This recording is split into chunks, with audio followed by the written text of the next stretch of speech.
Nisi. Nisi. So Jamie's checking Nisi Kaya.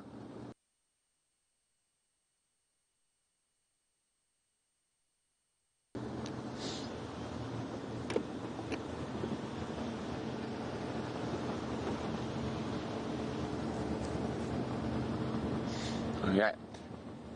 So we chat to everyone, and that gives us the best chance of finding animals. We can spread out through the reserve and check different areas. So there we go, there's Dave's cloth flying into shot. Well, while we check the north and the east, let's go see how Jamie's endeavors around the hyena dens are going. Good morning and welcome on our sunrise safari. It's wonderful to have you all on board once again. My name is Jamie, and this morning I have Gert on camera with me, the guy that you all know as Carrot, but his name is actually Gert. But we are on our way to check the hyena den, as Brent explained. Now, unfortunately, we had a little bit of a minor attack of the gremlins, so we haven't quite got there just yet. But we are on our way. We'll check the Gallagher shortcut in the Mvubu Road hyena den. So thank you to Chris Rogue for that update. That it seems as though, whilst most of our hyenas have moved off the property to Manuleti for now, it seems as though Gwen has been keeping true to her secretive self and been dodging us. She's obviously been somewhere between Gallagher shortcut and Mvubu Road, and all the times I've checked, she's just not been home. I have got very fresh tracks wandering south along Gallagher shortcut. I'm going to double check the hyena den there. And the unfortunate thing is those cubs are so young, and because they are separate from the rest of the group, unless mom is home, the cubs won't come out to investigate us. And they've also, because we haven't been able to find them, they haven't quite got used to vehicles to the same extent that the rest of our hyena clan cubs have. But there's definitely fresh tracks here. Unfortunately, they're going in the wrong direction. It might be Gwen going out to look for food. Right, now of course you are all as devastated as I am that I'm not wearing my magnificent pom-pom beanie. That's because I can't find it, which means I've got this particular beanie that needs constant readjustment, otherwise it looks ridiculous. But never fear, I'm sure the pom-pom beanie is somewhere. Really simple. I just am not entirely sure where it may be. I have a suspicion I might have accidentally left it in Brent's vehicle, although we couldn't find it there this morning, so we'll never know. We'll figure it out. But please don't mourn the loss of the beanie. It's not gone forever. I know you were all very attached to it, as was I. I'm sure it is here somewhere. Alrighty, here we go. Entrance to the Gallagher shortcut. Oh, creaking rusty.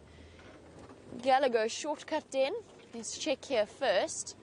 Make sure we do a thorough inspection. Somebody was calling just before we went out on the sunrise safari. I mean, some hyena was calling as we went out on the sunrise safari. The only thing is, I can't understand why she took them all the way down to the Vuetela Pan. So I'm not 100% convinced we're going to find anything here, but it's worth checking nonetheless. Big herd of buffaloes walked through. There's dung everywhere. There's also elephant tracks everywhere. No, all is quiet here. That is sort of what I was expecting. Let's just double check this side. Means ducking under some rather low hanging branches, so everybody watch heads there.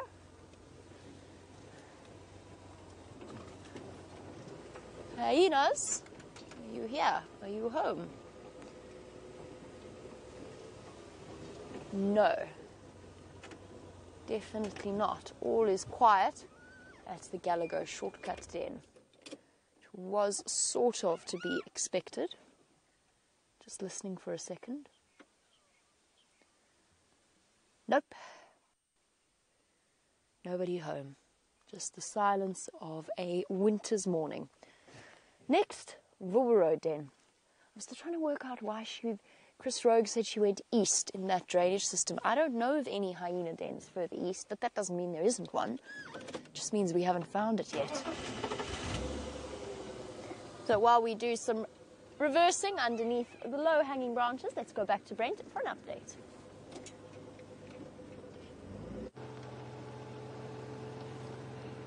So I've got some lioness tracks. I'm just trying to figure out how fresh they are. There's been quite a lot of elephant around here. And this is one of the main access roads in and out. So they are looking quite fresh. I'm trying to see where they go off the road. Well, they are on some quite hard stuff here. So if I do see a nice clear track, I will show you. At the moment, it's going to be very difficult in this low light.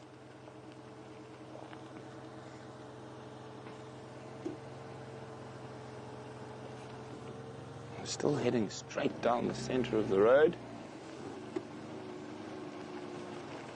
Oh, come on, where are you guys going? Oh, still there, still there.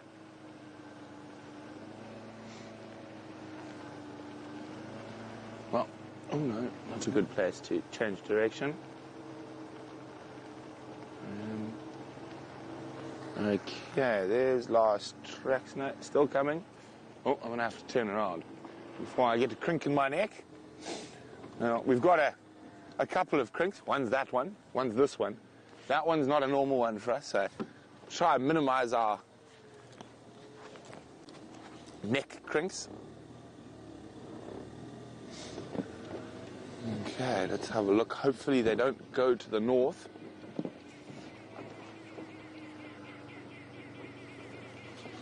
Okay. Still got tracks going down. Where have you gone, lion? It's only, looks like a single lioness.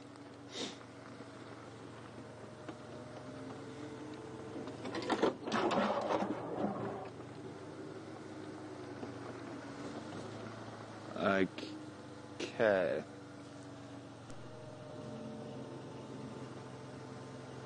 Amazing how tracks seem to disappear. Ah, no, there she went, down in Vubu. So I'm just going to call Jamie. Jamie.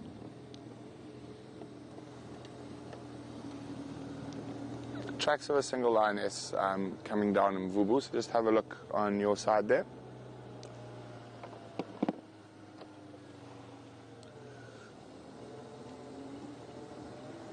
Okay, yeah, the tracks, there we go, and a bit of softer sand, so we might be able to show you. Let me just get us in a good spot. How's that, Dave? There we go. Here are those lion tracks we're following. Just a single lioness. Now, could this be the one from the Buffelshoek Hook den? Or could this be the other female with the other cubs? And we're going to keep following. I guess she's going to go down that elephant path there. So we're going to loop around.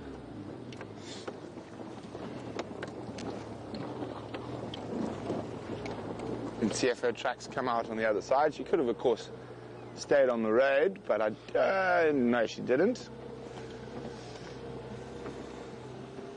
And she might just take the shortcut across the corner. Oh.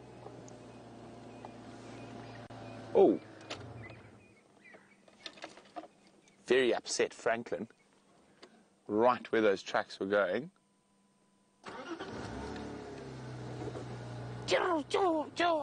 So maybe she's around.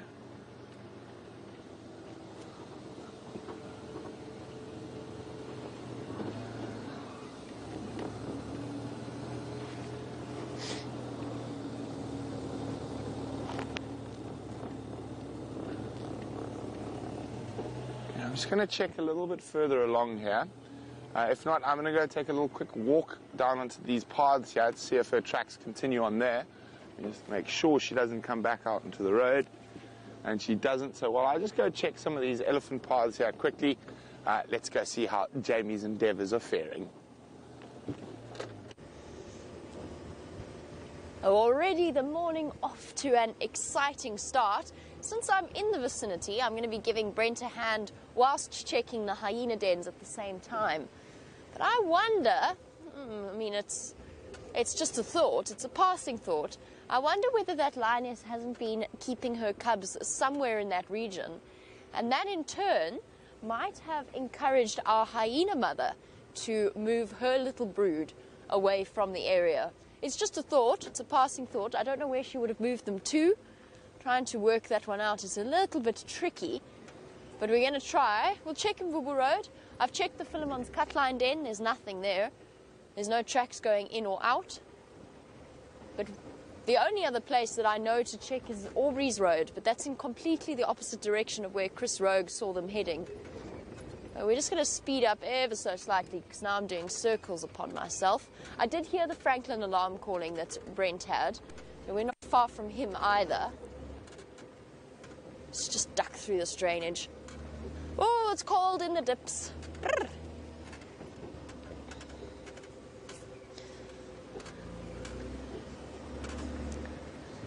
This is definitely, I don't know, it's pretty much close to my favorite time of year to be out in the bush, particularly at this time of morning. I believe we have a suggestion as to where my pom-pom hat might be. I think that came through from Morning Glory, who suggested that the gremlins have stolen it in order to snuggle up in on this cold winter's morning. I feel as though that's an entirely plausible suggestion because I'm relatively certain I left my hat in the car. I'm convinced. Oh, no, I didn't, because I wasn't driving this vehicle when I was wearing my beanie. Oh, it must be under Brent's stuff. Must be there somewhere. Okay. We'll take a quick trip past Gallagher Pan and see whether or not there's any sign of A, the lioness, B, the hyena, or C, anything else coming across to drink. One of the few remaining water sources in this area.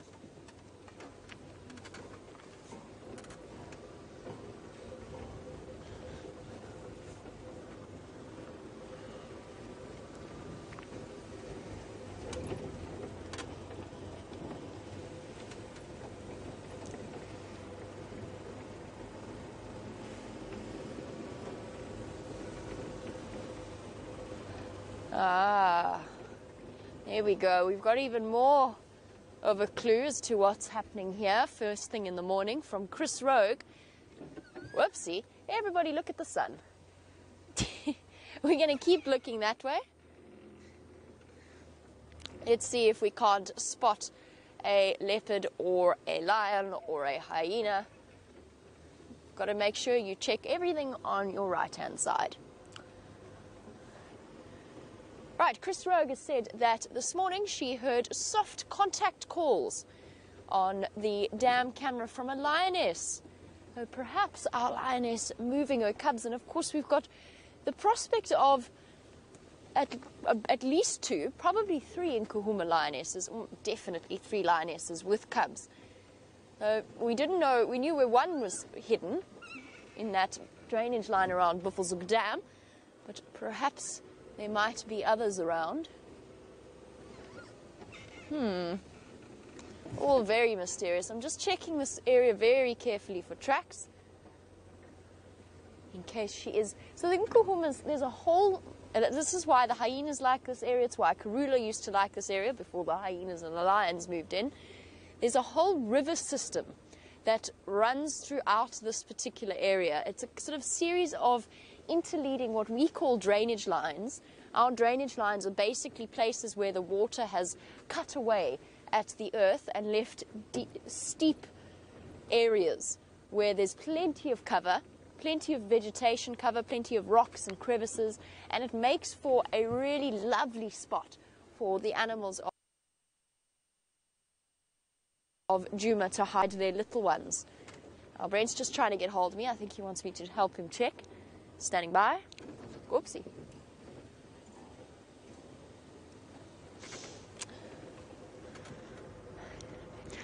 Brent, I'll probably go south from there. I'm just checking Gallagher Pan now. I've done a loop, but I'm heading on to Mbubu now.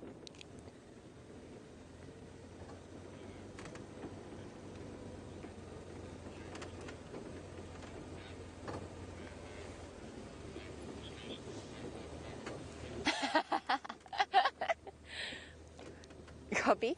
Apparently there were contact calls heard on the dam camera early this morning, around 4-ish.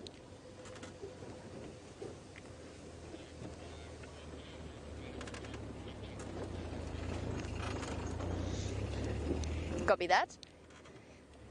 I'm going to quote Brent here. He says, tracks of that lioness go into the drainage line around or just opposite Mvubu Road, and that he has decided that perhaps discretion is the better part of valor first thing in the morning. What that means, and that is 100% understandable, is we don't know what the Nkuhuma lionesses are like with their cubs. Some lionesses in areas actually are absolutely fine. If you stumble upon them, they give you a gentle growl, and that's the end of the story. You back up, and that's the end.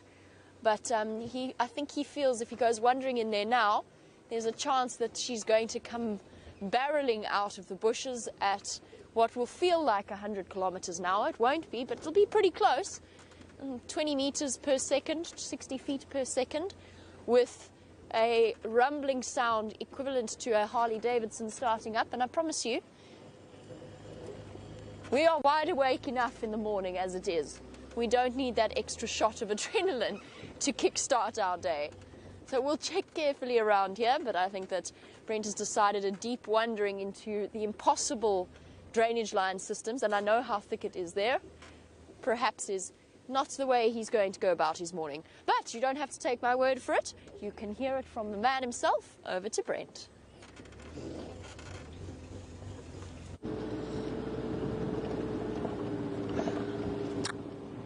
Well, yes, no, I've tracked many lions into lion dens in my life, and there's a very simple rule.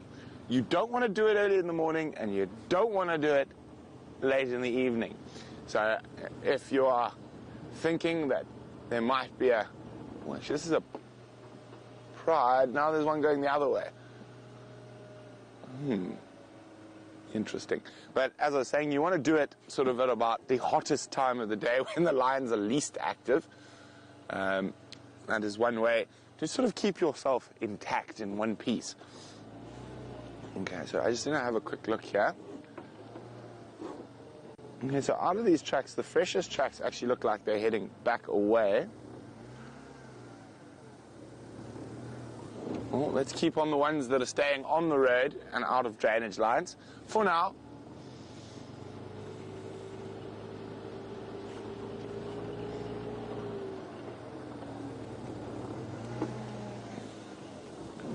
Standing by.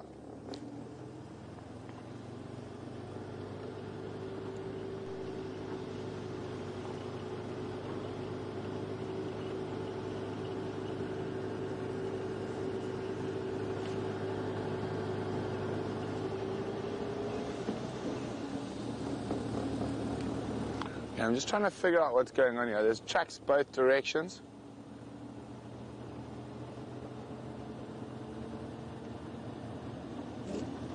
Almost trying to look down the road, see if there's a lion up ahead.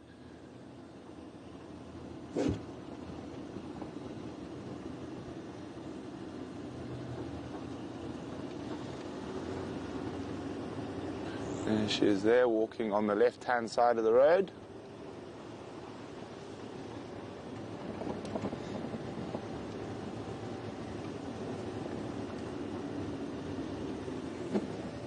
I mean, there's just lion tracks everywhere at the moment.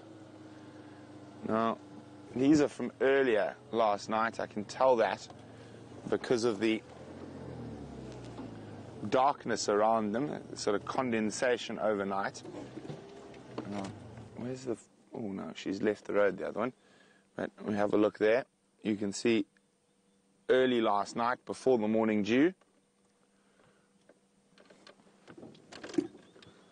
Now, the other lioness who's going the other way, the more fresh tracks look like they've ducked off to the east here somewhere.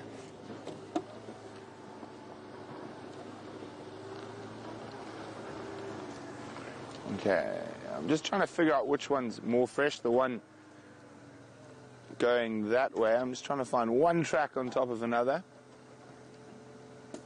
Yes, no.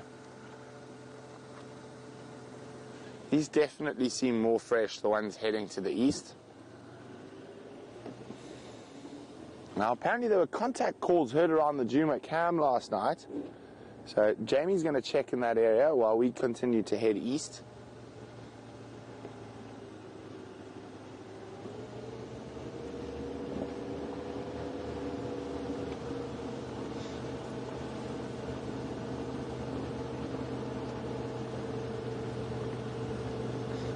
We've still got one female heading back towards Buffelshoek Waterhole. Maybe it's the mom. Went out for a forage, had some food and went back to the little cubs.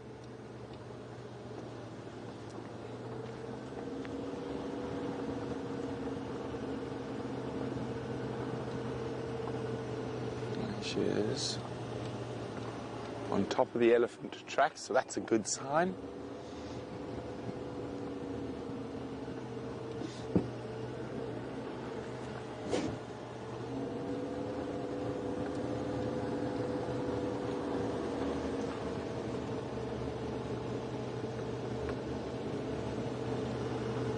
Ooh, down in these dips is very chilly. Drops a degree or two as we go down into these little river systems.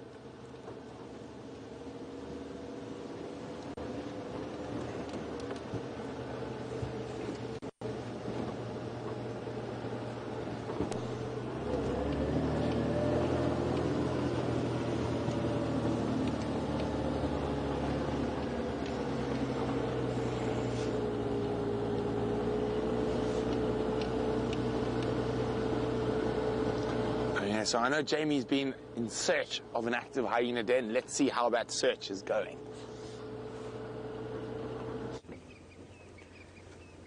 I'm afraid to say that the search is not going all that well.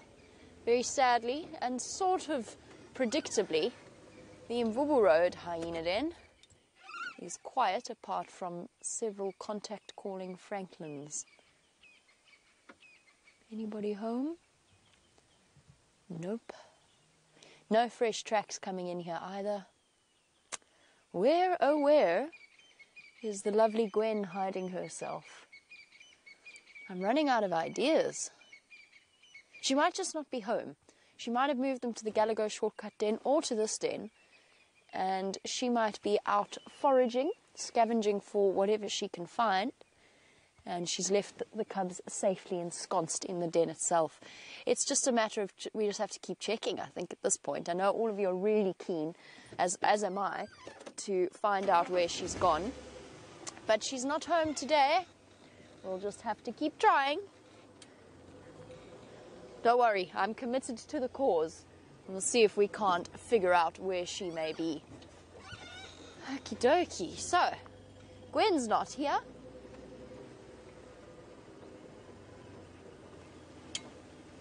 Ah. Aha. So we have a potential solution as to where my beanie has gone, and you were all full of marvellous suggestions this morning. Thank you. I'm surprised there hasn't been a suggestion that a bird of prey flew off with it. That was my first thought. But Pinchy Wider's hat, good morning and welcome to the Sunrise Safari as we bump our way out of the hyena den. You've suggested, you've said that Gwen was wearing it. Gwen the hyena was wearing it in order to disguise herself, to move her cubs safely to a different den site. Certainly no one would recognize her in that hat. It is a marvelous method of disguise. That beanie has certainly become quite the character on the show. Right. Well, thank you, Pinchy Winer's hat. Perhaps we'll have to find Gwen in order to relocate my beanie. We'll have to check the den sites more carefully. Somehow I feel, all sort of absurdisms aside, I feel as though that beanie would not last very long in the jaws of a hyena. There was one very, very funny moment where I was with Dave. We were following the Nkuhuma lionesses, and we came in through this block, and the hyenas had chased them off a buffalo kill. There was much growling, and it was an incredible sighting, absolutely amazing. In all of the chaos, Dave accidentally ditched the cushion that he was sitting on. But the unfortunate thing about that was that it was Brian's pillow that he had been sitting on, and he had dropped it, and the hyenas were determined they were going to go and tear it apart. Dave was most concerned that he was going to have to explain to Brian that he'd accidentally given his pillow to the hyenas of Djuma. Fortunately, we were able to get close enough and rescue it before they grabbed it. But it was one of the most concerning moments we've had while we've been driving out here.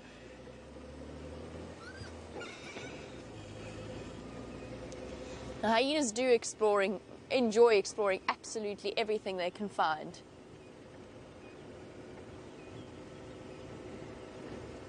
Now, of course, many of you will be acquainted with Ronald the Rover. Now, I'm uncertain as to my feelings about Ronald's name. I'm not sure. I feel as though Ronald is a truly reflective. Anyway, we'll move on from Ronald the Rover. Ronald the Rover is a little rover that has a camera attached to it and can drive around into different places via remote control.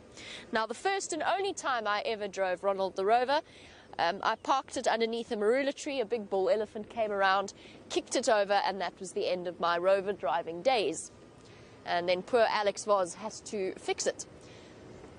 At least, though, I didn't drive it into the dam, which did happen.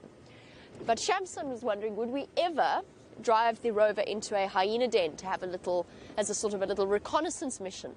We would love to. We would absolutely love to. I can tell you, though, that would be the end of Ronald. And I don't mean just a few minor repairs here and there. It would be the end of Ronald.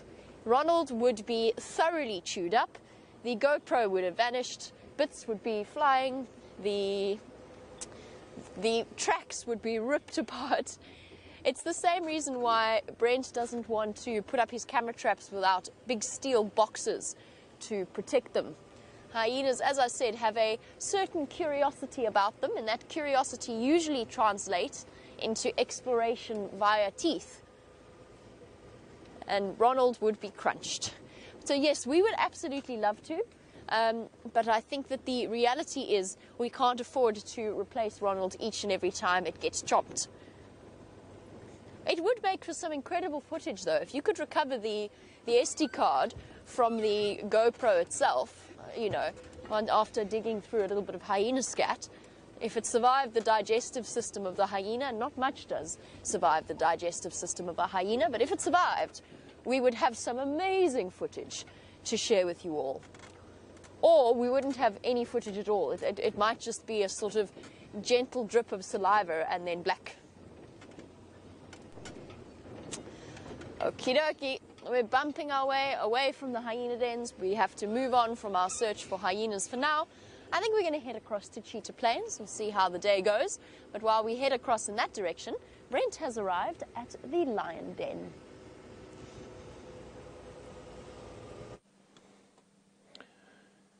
Well, we're not going to stay very long. Mom's not here. I just thought she might be on her way back with that one set of tracks coming this way. There are the three little creatures, all cuddled in a ball for warmth, and still in that little thicket there. So not the best views just yet, but they are growing so quickly.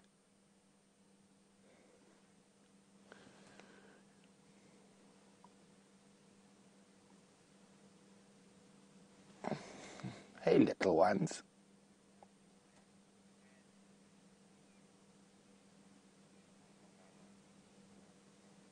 Look at that. They are so cute.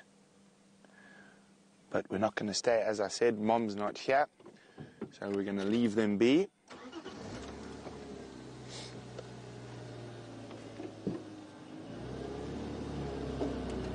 Okay.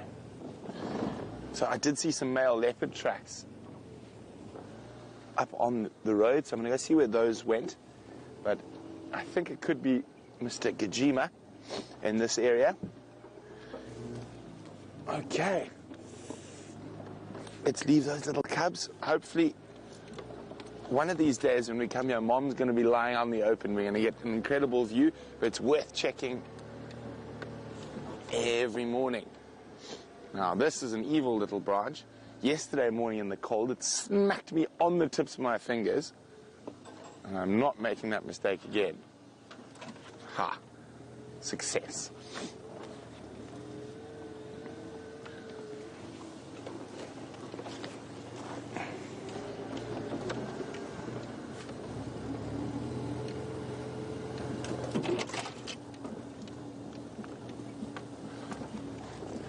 Now, Gary says it looks like a big storm's been through this area. And with all the trees that have been knocked down and that, Gary, those are elephants that have done that, not a storm. We have had a storm in a very long time here. We're in the middle of a drought. So, no, that's just elephants feeding. A lot of people like to call it elephant damage. I don't call it elephant damage. It's elephant activity. Now, when elephants push down a tree, it creates homes for scorpions, spiders, borer beetles, lots of other little creatures. So, not elephant damage at all, but elephant activity, and a very important part of the ecosystem. I just need to be on the game drive for a second. I've checked in on the Ngala Den. My fuzzy is not there. Zoning the area, leaving it. There's also Wanuna Ingwe and Konzo at the large Jackalberry Buffelshoek cut line opposite Buffelshoek Dam. I'm going to follow up, see where they go.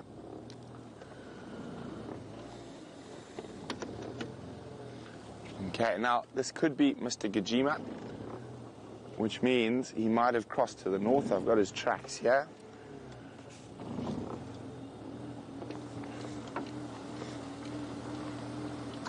I had his tracks there.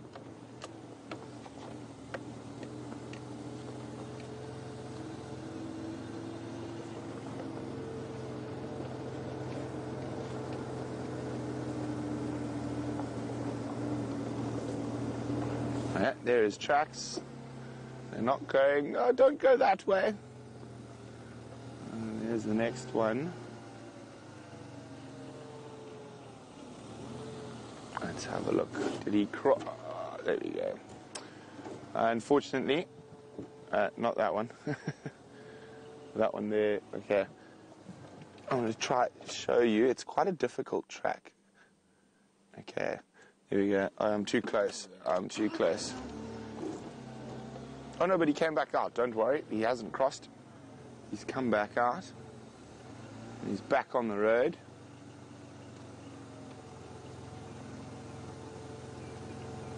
Now, of course, leopard tracks are a little bit harder to follow than lion tracks, just due to the fact that leopard are a little smaller. And also, solitary. So you never, if you get tracks of multiple leopards, it's either a female and cubs, or it is a mating pair. Now this is just tracks of a single male. And maybe he's going to head towards the Buffelshoek Dam, who knows? At the moment, he's still heading straight west.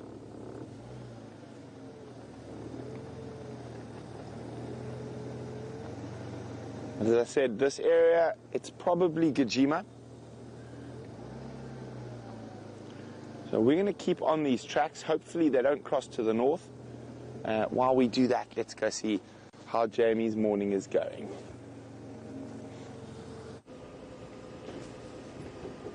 So while Brent, the great cat tracker, tries to track down this male leopard, we're heading south and I think onwards towards Cheetah Plains.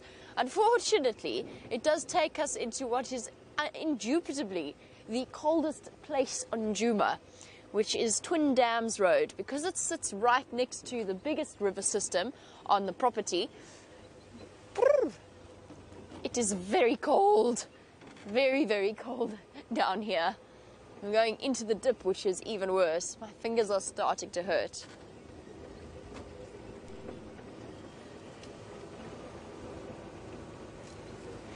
And a very warm welcome.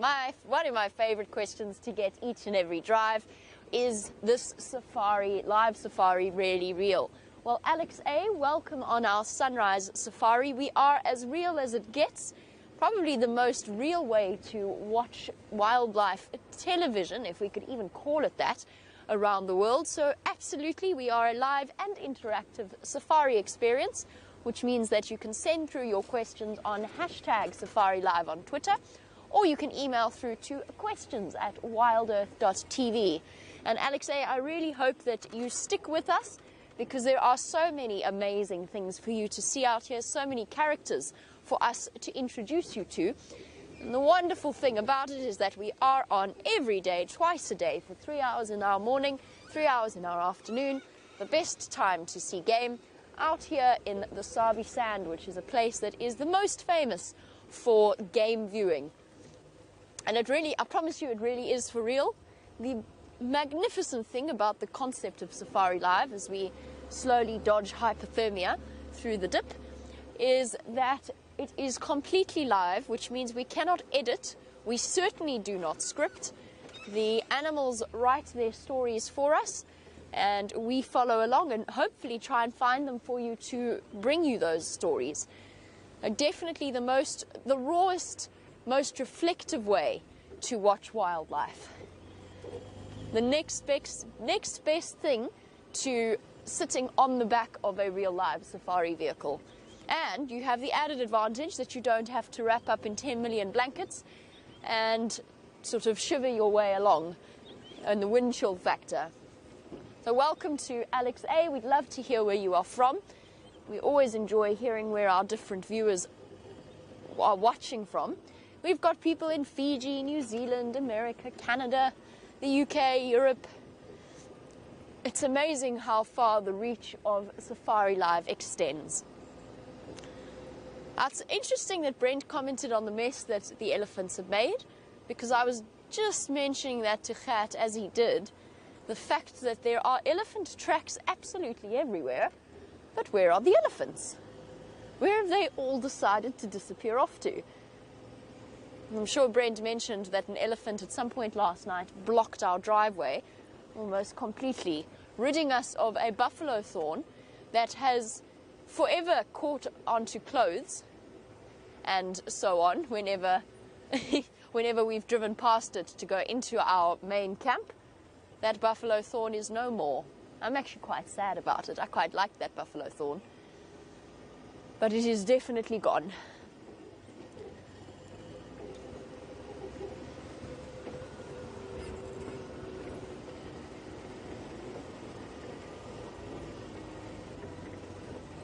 And T. Smith, as we drive along in the middle of our dry season, and as my beanie is attempting to slowly creep its way up my head, you say that the landscape looks almost lunar at the moment. It's a very good description. It is so dry out here.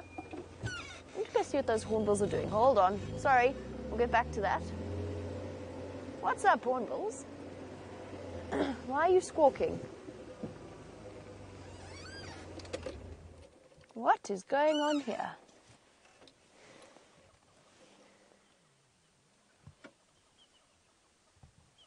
Goodness gracious.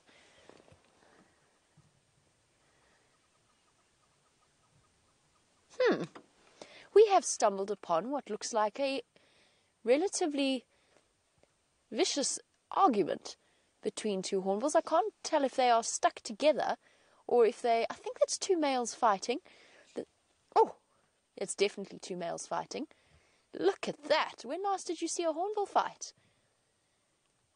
Sizing each other up. Incredible. Yes, we've got a third onlooker coming to make sure that the fight is fair. Oh, they look so angry. I mean, hornbills look angry at the best of time, but look at these two. They look positively furious with each other. Oh, are we going to go again? Are we going to go again?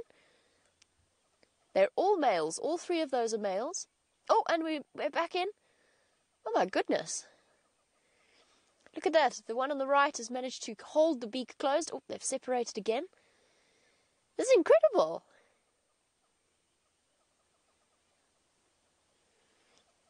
Pile of feathers. This is actually quite a vicious fight. And hornbills, you don't often see them fight together. They very often... Oh, they're now watching the third one with trepidation. Everybody's on edge. They often fight their own reflection in windows, but I've never seen them properly have a go at each other like this. Oh, I'm going to take advantage of your distraction and grab some food. I know that they're males, first of all, because they're fighting. Generally, the female birds don't compete as savagely, but also because of their bills. They're much thicker and more solid than that of a female yellow-billed hornbill. Oh, they all look like really grumpy men. You know, the sort that walk into a bar or a pub and are just looking for trouble? That's what these guys look like to me. Troublemakers. Oh, are we at peace now, or what's happening? Have you ever seen such a furious-looking face?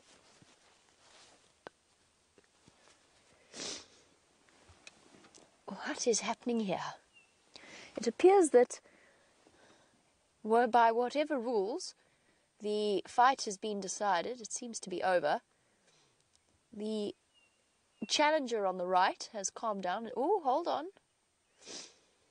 I wonder if it was maybe just a squabble over food. Maybe. Unlikely, though.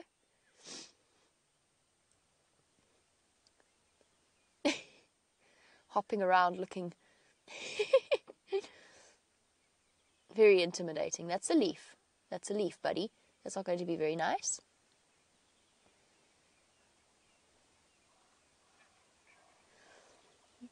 And the winner has made off with his trophy, closely accompanied by the onlooker, and the challenger has moved off. I have no idea what that was about. These two seem to be part of the same team, sort of. Perhaps a juvenile that is now fully grown on the right seems to be following behind the one on the left. And hornbills do that. They stick around with their parents. Sorry, guys, I do have to be on the Game Drive channel for 1 second. Brent is trying to call me. Never mind, I'll just wait my turn.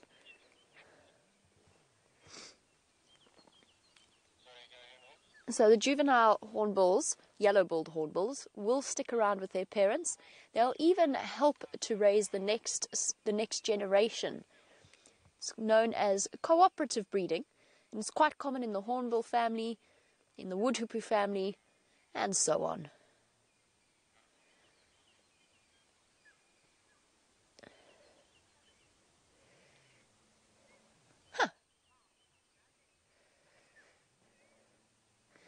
Megan in Ottawa, I'm also really glad they didn't get stuck. Bear with me 1 second. I'm just going to... Brent is now trying. If I don't respond to him, I'll miss my chance. Standing by.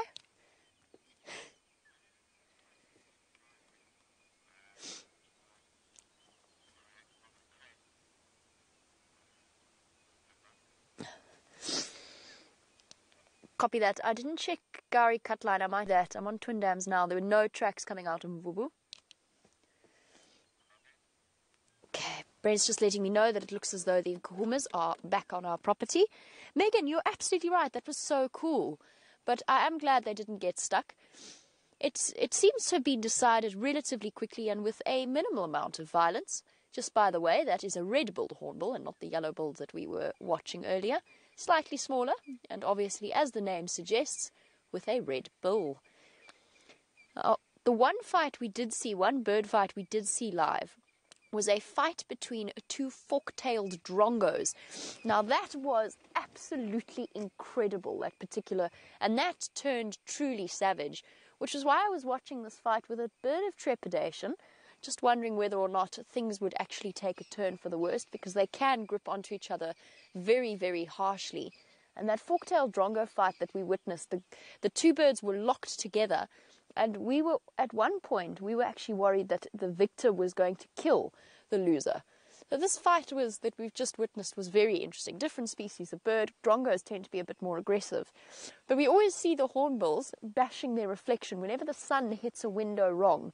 They go and they sit on the windowsill and they thunk, because they're not the brightest birds, so they don't realize that they're looking at a reflection rather than another hornbill, a challenger.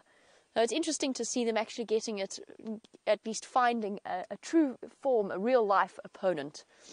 I'm going to go follow up on those tracks that Brent said he had, because things have changed. So we might not get to cheetah plains just yet. I have to go back on myself. While we go and investigate, let's hear what his plans are.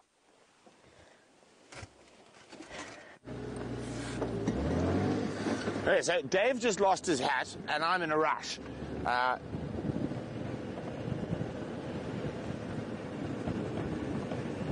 And there's a lot of alarm calls around where Herbie's been following Shadow and her cub track around Triple M, so I'm rushing there at the moment. Oh, it's very chilly at this speed. Hopefully Dave doesn't lose his cap again. No good, he's sensibly taking it off so he doesn't get shouted at again.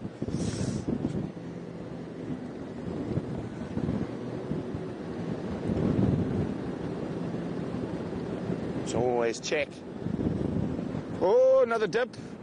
Another little cold spot. So unfortunately, that male leopard we were tracking went into Buffel's hook. So that's why we decided to go give Herbie and Aubrey a hand following up on Shadow, and then all of a sudden they're saying alarm calls all over the place. Da, da, da, da. So increased our speed somewhat to get into that area to help them.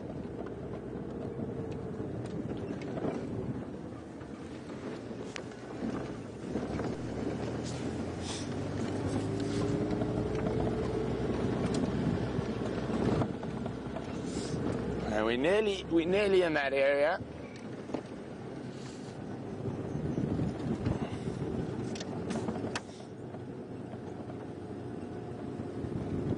Okay, we're here. Saying good morning to the Sabi Sands. So it's a little bit further down Triple M here. So I've got a little bit more racing to do. And while I'm racing, let's go see how Jamie's doing.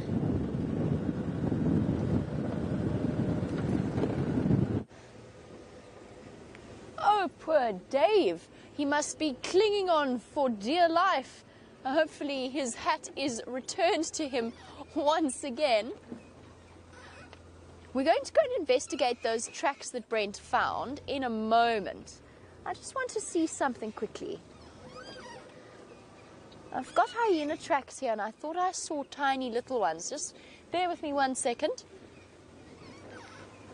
Just want to see whether or not I am right. No, I think it's hyena tracks combined with little civet tracks. I had the sudden thought that perhaps Gwen bought her cubs this side. No, sorry. I am mistaken. It is not little baby hyena tracks. It's big hyena tracks combined with civet tracks, I believe. It would have been in the right spot for her. And I'm sorry, the cold has made my nose run and making me want to sneeze. So my apologies for that if there's a sudden and surprisingly explosive sneeze from my general vicinity. It's not just me though, Gert also looks as though his eyes are watering a bit. It's so cold in this drainage. Okay, let us go and see about the lioness tracks that Brent found while he goes and follows up on the alarm calls of Shadow. Yesterday evening, Brent offered me cat finding lessons.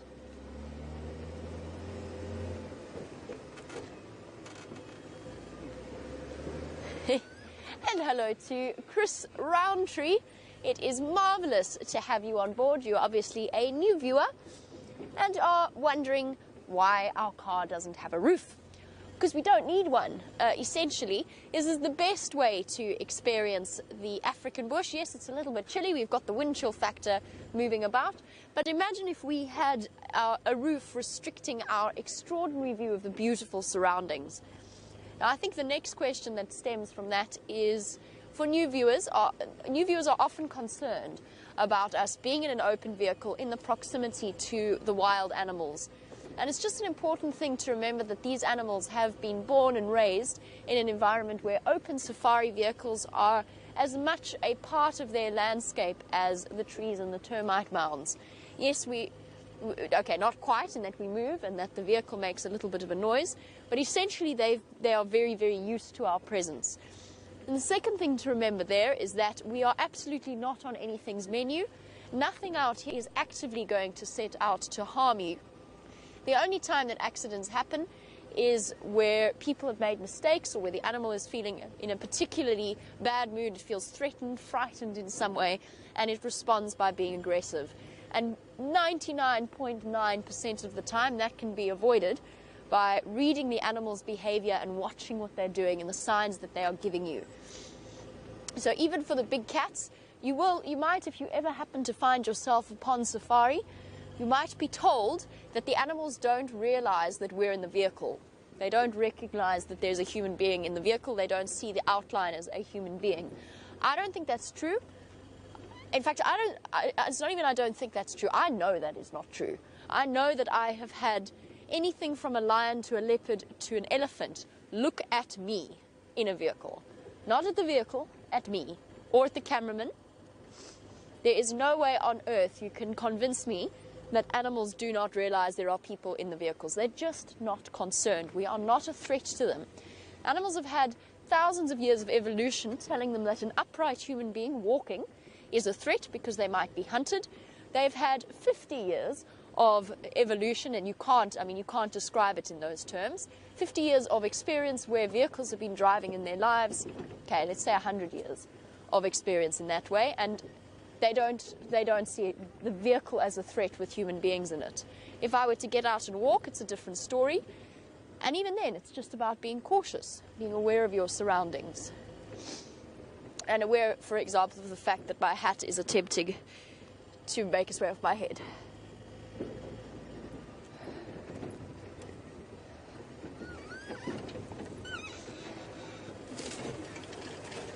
My goodness me, it is a morning of new viewers. And Patrick Vang is not a believer. Patrick Vang is a cynic and does not believe that this is live. Patrick, I am thrilled to inform you that you are incorrect. It is actually live. It is 100% live. What you are seeing on your screen is happening in real life in the middle of the African bush. I promise you it's live. And if it weren't live, we definitely weren't able to predict perhaps your name and your cynicism. So Patrick Vang, it is live, I promise you. And it is marvelously exciting, and we are thrilled to welcome you on board our live safari. It is the only place in the world where you will find a live safari that happens twice a day, every day. Isn't that marvelous? I once had a viewer, in summer we go out very, very early, and we go out in the dark. We start the safari in the dark, and it slowly gets light. And we once had a viewer convinced that they had caught us out because we'd started the drive in the dark and then it was sunny again. So they somehow managed to convince themselves that we'd edited it somehow, forgetting, of course, about the Earth's rotation and the fact that the sun rises in the morning, even in South Africa.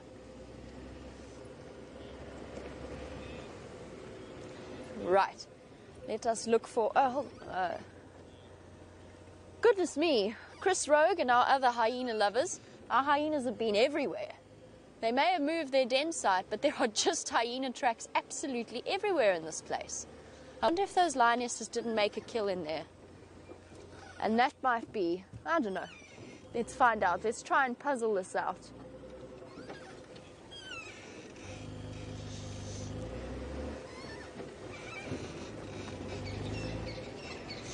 And I wonder if those francolin that Brent heard alarm calling earlier weren't letting everybody know that there were lions in the vicinity. So Patrick, I do hope you stick with us, as for all of our new viewers, because hopefully we have lions to anticipate and a leopard to anticipate.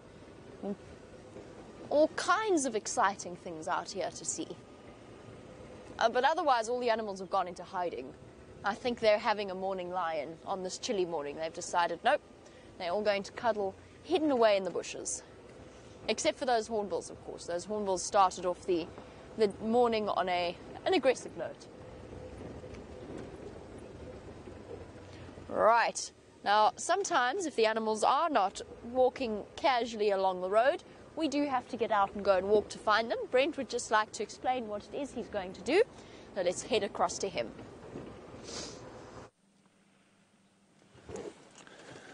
So the last tracks of a female leopard and her cub go into this thicket off to the east of me. So what I'm going to do is I'm going to leave Dave to guard the car, and I'm going to jump off and I'm going to walk along one of the big elephant paths, see if I can hopefully find her or find tracks to which direction she is going. So I'm going to be off the vehicle for a little bit. So while I do that, enjoy your time with Jamie. And Dave's going to enjoy his time basking in the sun, trying to warm up after we rushed to get you. So we'll see you a little later. Poor Dave probably needs a little bit of time spent defrosting after a race around the bush. Perhaps Brent will be kind enough to give him his hot water bottle while he goes for a walk. Okay, now, despite my best efforts, we're still not anywhere near cheetah plains. In fact, I haven't gone very far beyond where I started this morning. We are back around the Voyatella Dam, searching for lions. Oh, sorry, there's the sneeze. There it is. It's cold and dusty. My apologies for that. I know I have a mic on, so that can't be entirely pleasant for all of you. Okay, so while Brent goes walking, you guys can all help me see if we can't find these lions. They seem to really be... Oh, I found something else. They do seem to be really enjoying this particular block. And of course, it's the most difficult one in all of Djuma. Something very large. Finally, there you guys are. Let's wait for them to come to us. I know it's not the best view for now, but we've got a lovely herd of elephants. Oh, goodness. Definitely a hay fevery morning.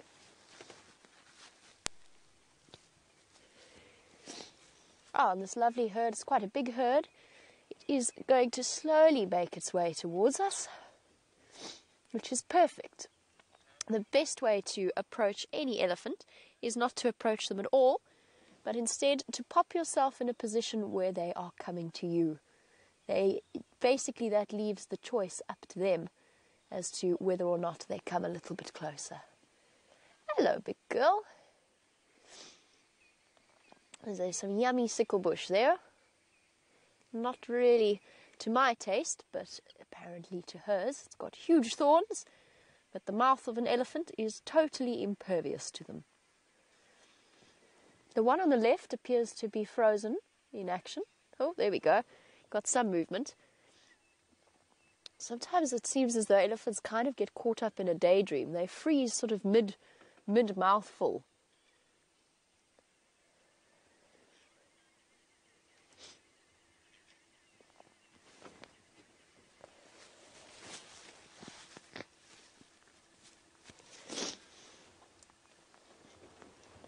Beautiful.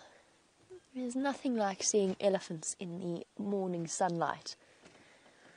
Now, whilst we all enjoy finding the bigger cats, for me, one of the greatest pleasures is to encounter elephants. Recently we've had elephants pretty much every single drive, even if it's just a passing glance in their direction. And there's just something about them that is guaranteed to put even the grumpiest person in a very good mood, especially the little ones, like our little 3-year-old calf there on Mommy's right. Well, it's actually Mommy's left, on our right, munching away wherever she has fed.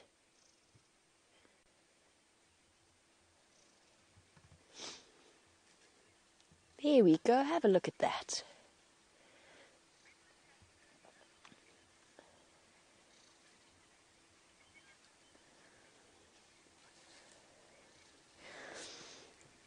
And welcome to Michael, who is 18 years old. Been listening to what Brent was chatting about the elephants clearing an area, pushing over trees, and was wondering if there's ever a time that elephants do too much damage. Fortunately, not where we are, Michael, but you are absolutely right. They can do that. So elephants are known. Hello. Aren't you gorgeous? Elephants are known as what we call keystone species. In other words, they can shape the landscape around them. Oh, we're being naughty. Hey, stop it. I'm just sitting here. Don't be full of nonsense. Hey, big girl.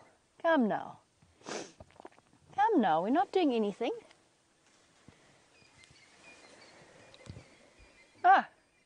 Yes. Keep walking. Keep walking. Bye-bye. Shame. It's all right. It's okay. Here we go. Yes, you munch on that buffalo thorn. Sorry, Michael. I'll get back to your question in a moment. I just want to explain that. I want to explain that behavior because we're about to see it again. When you see that sort of behavior from the cows, it is them making sure that we know that they are bigger than us, stronger than us, and that... Hello, big girl. Hold on, I'll explain this in a moment. Hey, gorgeous. I see you. It's okay. It's okay. She's going to look at us. No threat. All right. Hey, big girl. Cool. So, when you see that sort of behavior from a male, especially a male of that size, of the first female that came up to us, that's cheeky. That is, I am coming into my sort of hormonal teenage stage. I want to come and intimidate, pushing their boundaries, learning where their boundaries are, and basically trying to be big and scary like a teenage boy, or like some teenage boys, not all teenage boys, of course. So no offense meant there. But when you see it with the cows, it's slightly different. The cows tend to be not more nervous, but they don't do things as much for fun or to try and intimidate people. It's very much a clear protective role that they assume, even with a teenager like that female was. So she's young. When she first came up to us, she approached us. She felt not nervous, but she wanted us to know that she was keeping an eye on her. So it was just making herself look big and scary and making sure that we know that we must behave. And we will, of course, naturally. We're totally respectful of that. They're speaking to us. It's up to us to learn their language in their home and understand what they're saying. So this little one, too scared to come and approach us directly, to come past us, but it wants to go and join the rest of the herd. So it's going to join up with the young bull and enjoy a bit of safety in numbers. It's okay, little one. Here you go. Being ferried to safety behind us. And here comes the straggling member of the group. So what I said about us being there for them to approach us, because they've approached us, I know that I feel comfortable in this situation. And so do they, actually. There's nothing here that says these elephants are frightened. They're just reminding us how big they are. All right, big girl.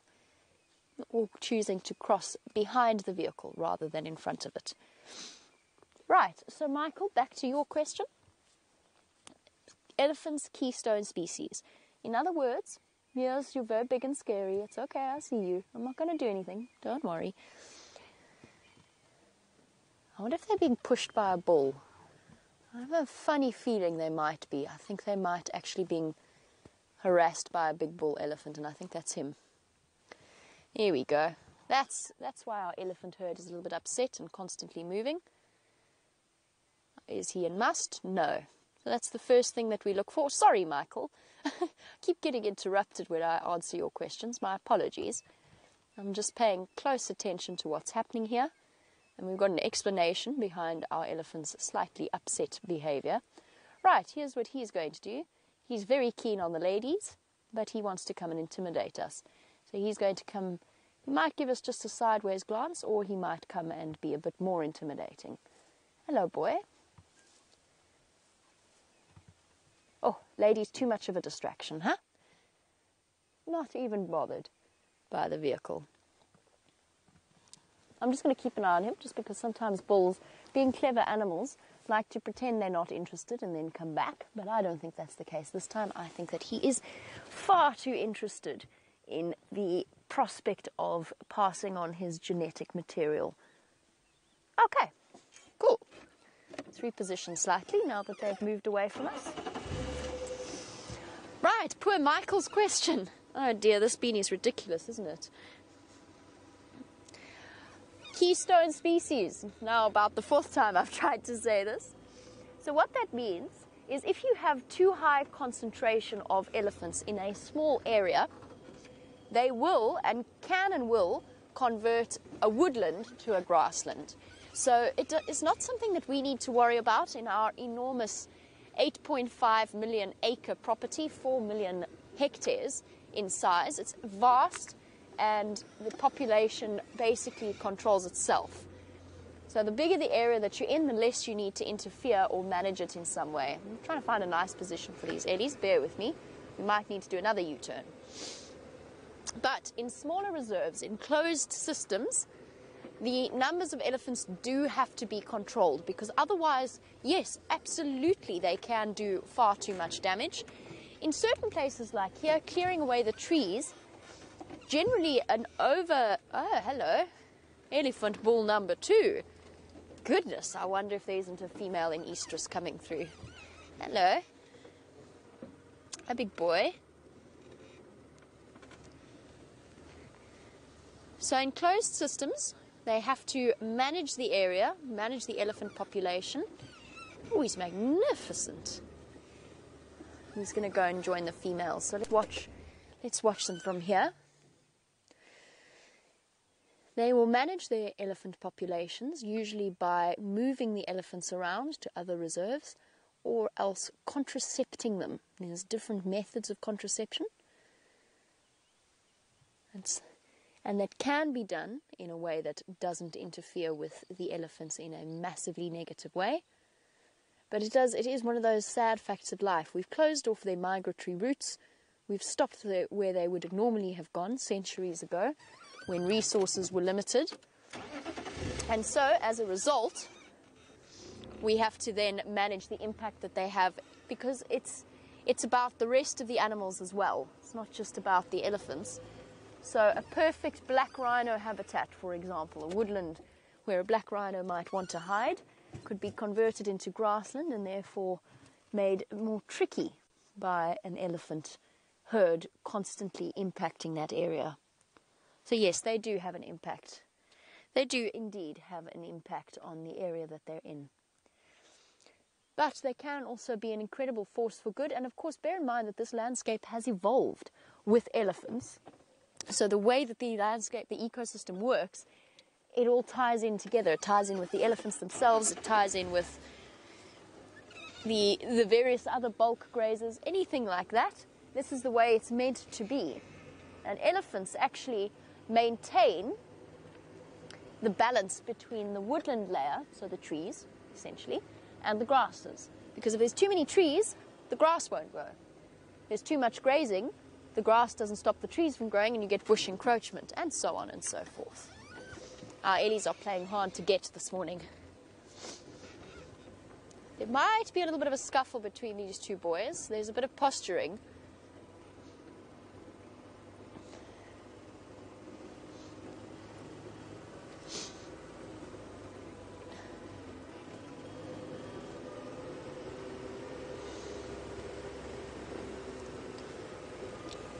Quite a nice view we've got here. They're going to keep following the females up the road, so we'll just settle for this view. And I sometimes like to watch elephants from a distance because you get an overall view of their behavior as they wander up the road. Here's their big female, and here come the two bulls. They have been pushing the herd a little bit. Oh! See? Female's not happy. Here you can see they're putting pressure on her. The bull going to have a quick sniff. Now is he going to put his trunk in his mouth? No. So she's not in estrus or coming into estrus, but they just had to check. You know, if you're an elephant, I guess it pays to be sure. We're going to move on for now because this is a very thick area and the elephants are being constantly pushed by the males, so they're not going to stick around. But it gives us a lovely opportunity as we do the drive in reverse once again. It gives us a lovely opportunity to answer Felicity's question about tuskless elephants. And yes, I will tell you more about them with pleasure. So a tuskless elephant, for those of you who haven't seen any, is a naturally occurring phenomenon. It is a genetic, you could call it a fault, it's a genetic difference to other elephants that basically means that the elephant never grows tusks. So it's not that they've been broken or removed, that elephant will never grow them. Kind of like some people grow wisdom teeth and most people have wisdom teeth and some people don't. It's something similar to that. It occurs naturally in about 4% of all elephants if you take an average around the world.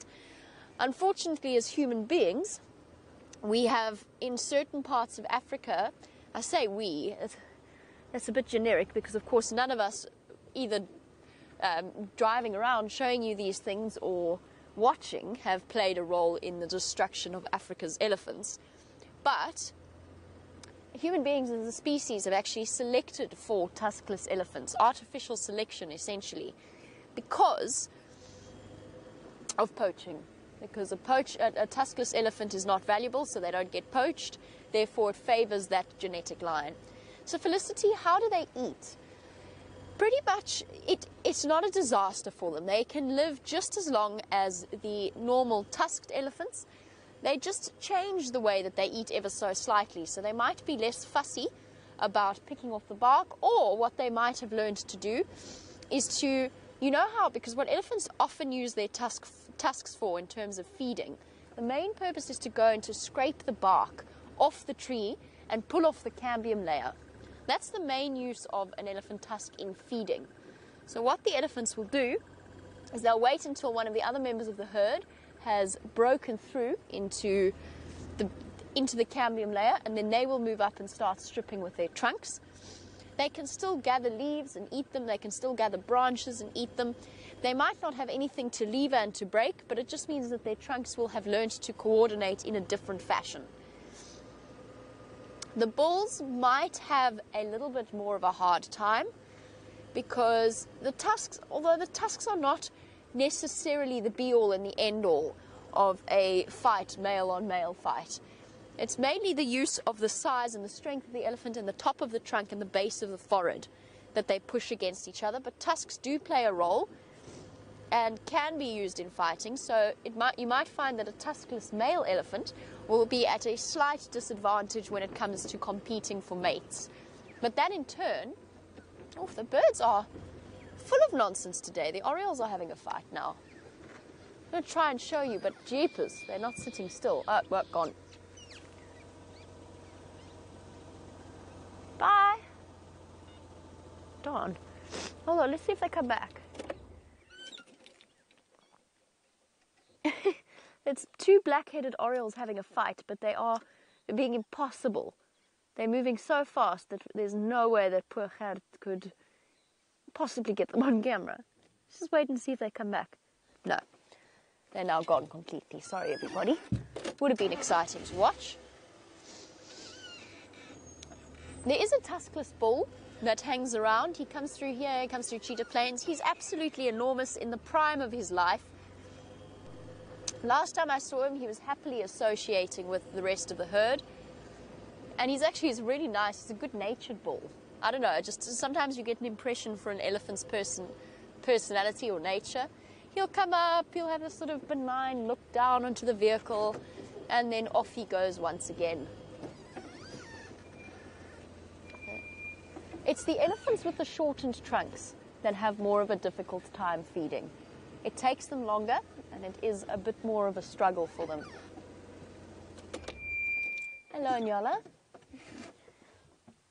I'm trying to gauge by the animal's behavior around here where those lions might be. I still don't know exactly where Brent saw those tracks. But everything on this side of the world looks relatively relaxed.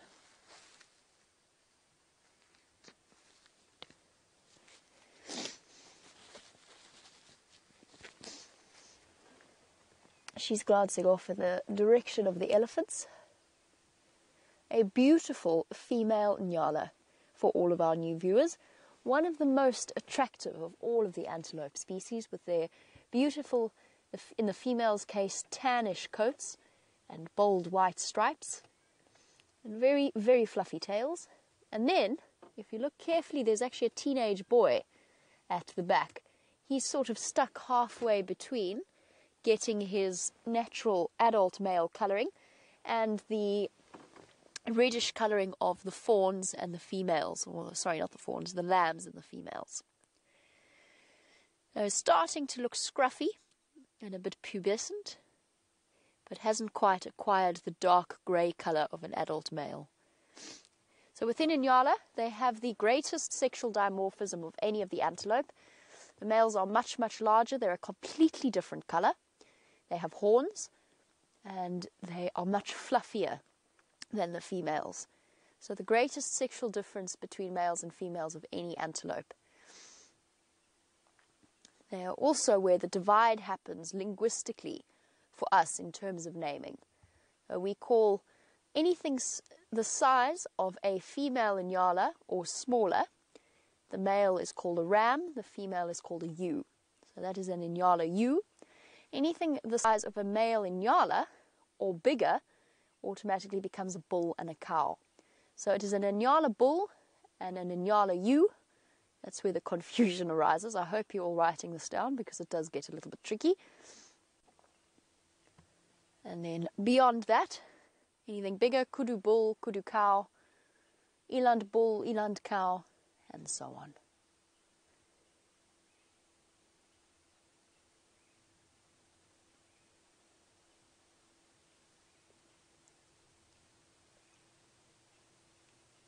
Gives me a chance to listen. The francolin are still chirping up off in the distance, but I don't think that is due to any kind of alarm calls. I think they're just being francolins. Right, well, I'm sure you are all very curious to hear how Brent's tracking has gone. Let's head across onto the back of Wendy to find out.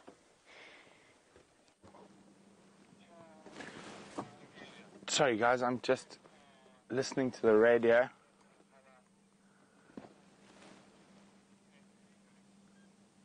So Shadow is giving us a real run around at the moment. We've got tracks going in all directions.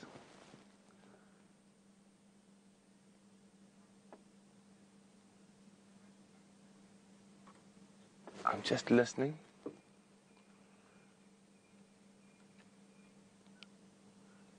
She's here somewhere close by. Now, I was walking with William, Aubrey's tracker. We found her tracks heading back to the north. Now Herbie's found her tracks cutting to the east. Seems like she's been all around here overnight. I just want to listen for a second to hear if there are any alarm calls. Standing by, I copied that message.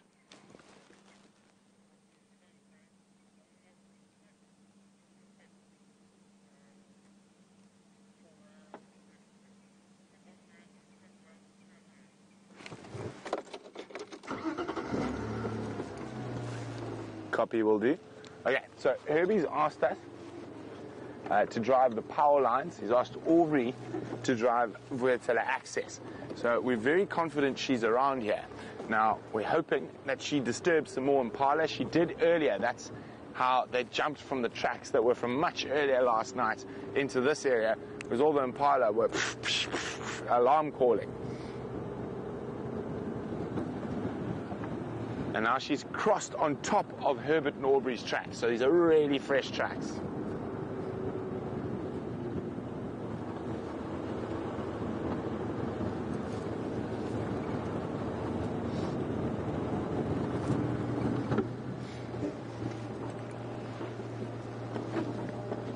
Okay, I'm just going to go really slowly.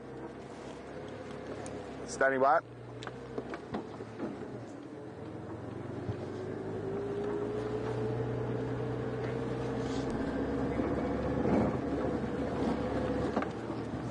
He thinks he might have her. Hey Herb, I'm on the power lines approaching your Morva. Where do you want me to come from?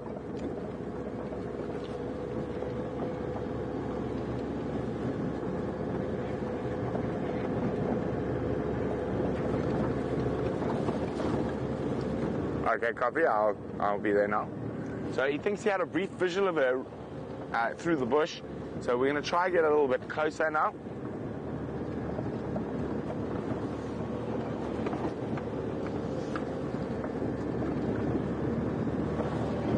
There we go. William's signaling. Come faster.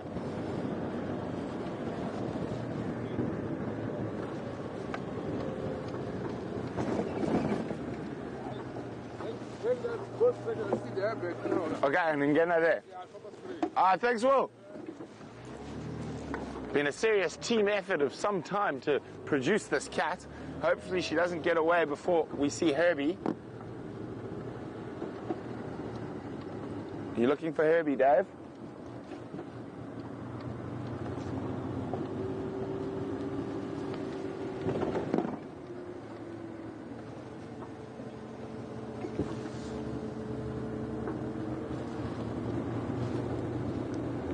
Herb, do you have my mobile audio?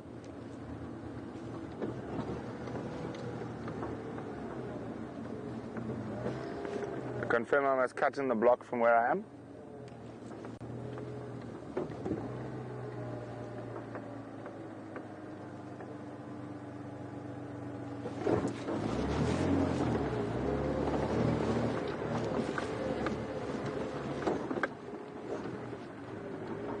Okay, so I've got to pick my way through this very difficult area now.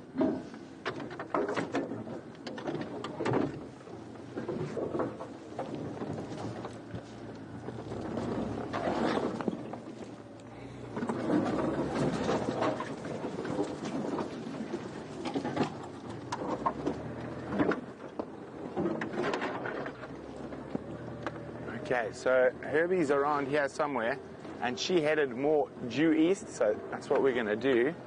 Unfortunately, one has to pick the spot to meander through these trees.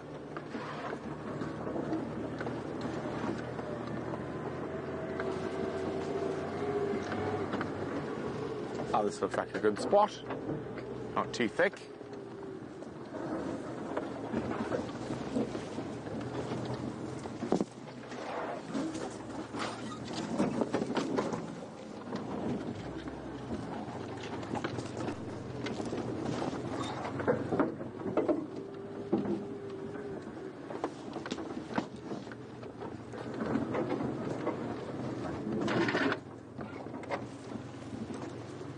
I've actually followed shadow on many occasions through this particular area.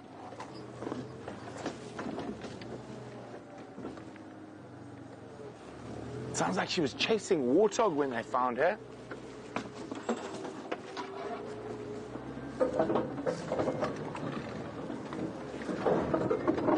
Okay, so now, fortunately I know this area quite well. So I've come through here because there's a relatively open patch through the crest of this block. As I say, relatively open.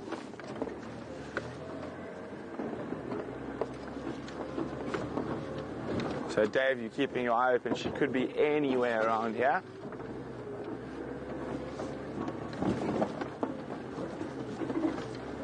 Now, if she's chased and not succeeded, a good place to check is the top of termite mounds.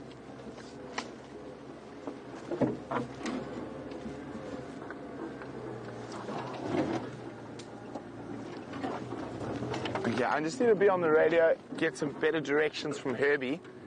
While I do that, let's go back to Jamie.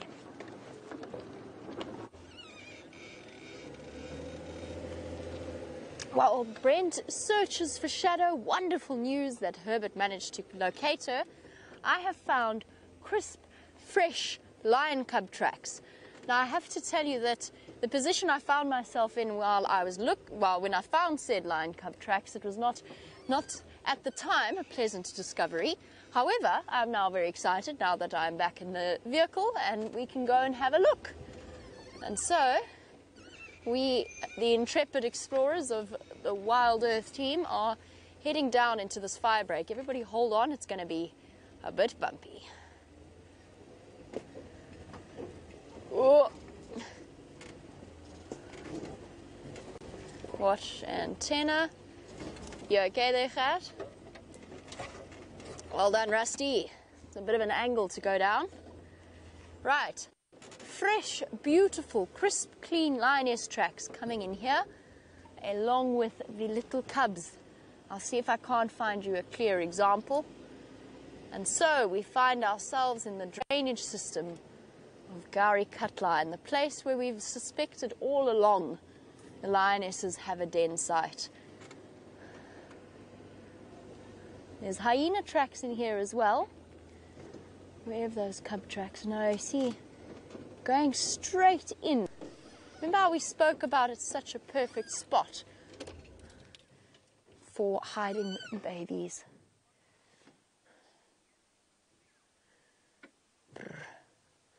And Carol, on the subject of our hyenas and lions, I'm just stopping to listen.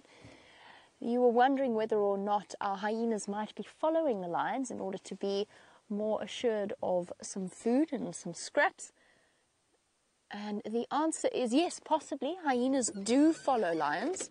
However, it's unlikely that the den site is moving as a result. So whilst our hyenas might be following lions, they're probably not doing it. They're not moving their den for that reason. They also follow leopards in order to get food. I just need to concentrate here. We really don't want to go into any ditches. And it's rather tricky in here. So there's a big hole over there, which we don't want to go into. I don't know how far it cuts underneath the surface of the soil. So we're going to go over the top of this mound of dirt instead. Okay, still got lioness tracks on this road. So this, I think, is where our mom is keeping the oldest set of Nkuhuma cubs. Somewhere in here. But to get a vehicle in is a different story entirely. But she's got them in here somewhere. And what a marvelous surprise that would be. Oh, a bit of tricky driving in here. Just double check.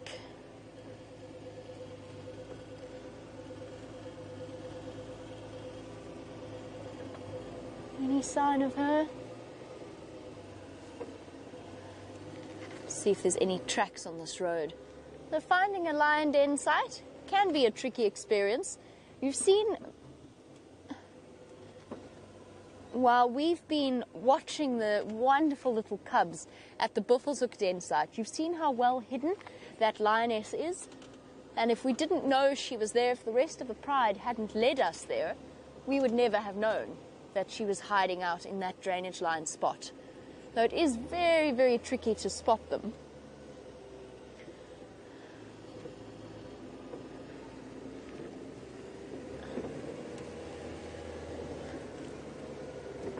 Oh, okay.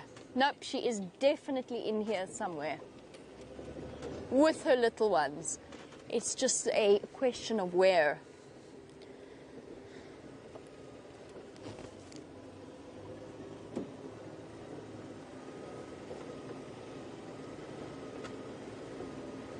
I'm just listening to the Game Drive comms updates about what's happening with this shadow sighting. My earpiece will not stay in my ear, I'm sorry. I'll try and keep it in. Oh! Okay, I'm sort of bitterly missing the road system that we travel on. Oh, this is going to be unpleasant. Gert, sorry, you're going to have to duck. I'm going to have to duck. There's some buffalo thorn waiting to grab onto any skin it can get.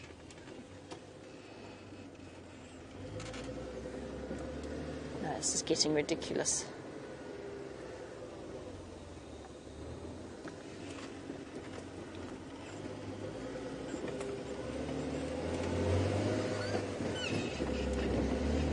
Okay. If I can't hear anything, I'm sorry. It's because my earpiece has suddenly decided that it does not want to stay or work. Bear with me one moment.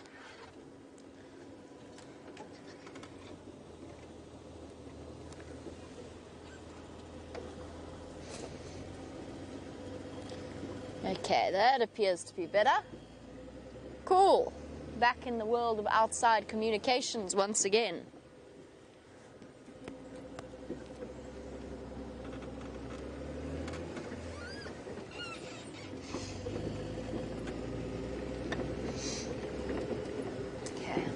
Let's go and just double check that they haven't popped out around Hyena Road. It's definitely not the lioness with the young cubs that is at Buffelshoek Dam where Brent started off his sunrise safari. And I know that because of the size of the lion cub tracks that I saw there. So they're about this big, about the size of my palm, which immediately puts them in the realm of slightly older lion cubs, not young lion cubs. And I think, you know what, it might actually be worth checking up on the old den site she was using on Nyala Road North. She might even be hiding out somewhere there.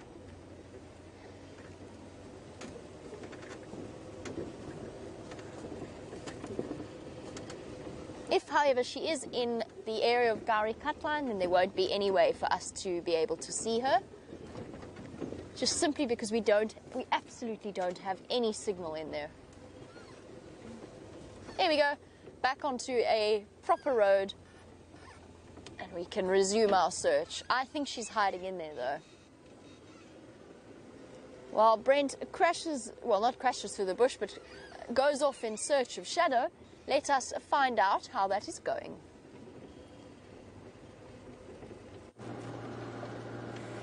Well, it's not going very well, I can tell you that. So she crossed on top of our vehicle tracks behind us, and Herbie's still following her on foot. But she is hunting, so she's zigzagging.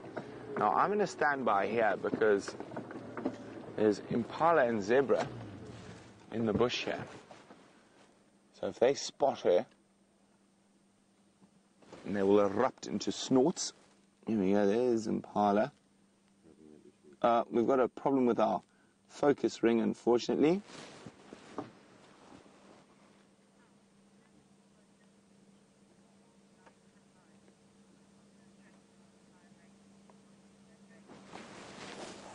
Okay, you can see the impala there. So I just want to stop and listen for a second.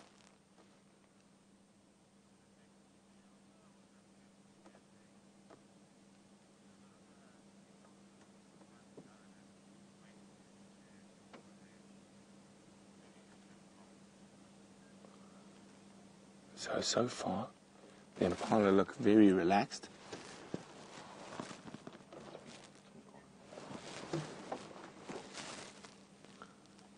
So, unfortunately, we can't zoom anymore because of an issue with our focus ring. Dave will try to fix it just now.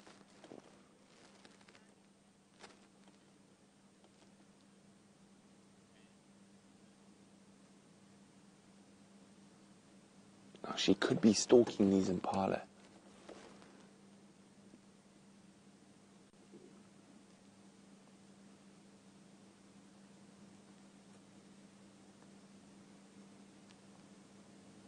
Now, they don't look very alert, so they don't seem to think that there's a predator present.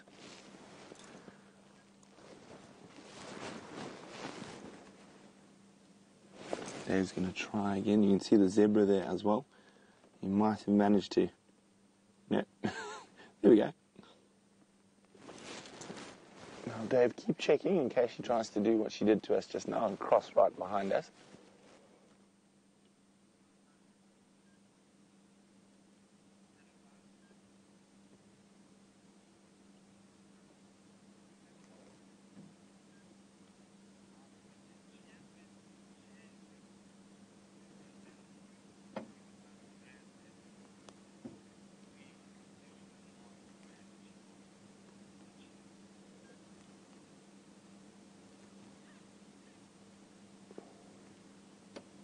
And we're just going to sit here and listen quietly. And how exciting that Jamie's got cub tracks on and around Gowrie Cutline. So while we sit here and wait patiently to see what happens, let's go back and see how Jamie's...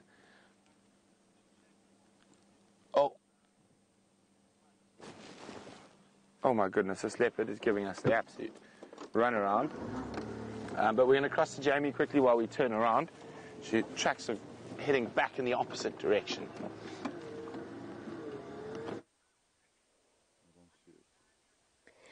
While Brent attempts to relocate Shadow, we've come along to Hyena Road. And I have to tell you something. It's amazing how a several-ton elephant can disappear. The only reason I saw this particular elephant, and it's not far away from us, is because it moved a branch. There we go, it's stepping out into the open now. But it's something that always amazes me about our lovely, gentle giants, is the fact that they can be so incredibly stealthy and quiet, despite being an absolutely enormous animal. And as this elephant wanders forward, he was probably about, I would say, less than 100 yards away from where we're sitting, and we had absolutely no idea that it was there until the branches in front of us moved. Something's upset the Egyptian geese at Buffelshoek Dam terribly. They're very, very cross. Just this thing we're quite close to the drainage line system that runs from Buffelshoek Dam. Might be worth going investigating in a moment, but Andrew is around that area and he has said he is checking up going to help us check up for any signs of the lioness and her cubs coming out.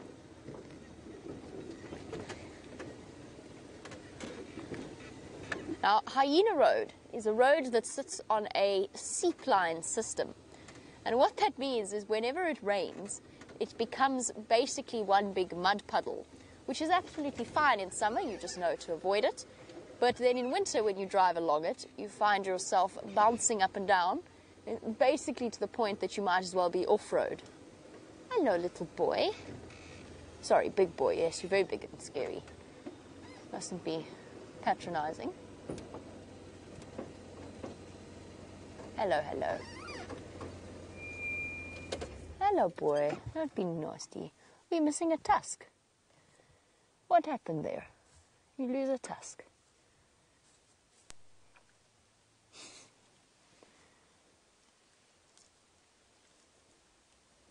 Presenting us with a lovely view.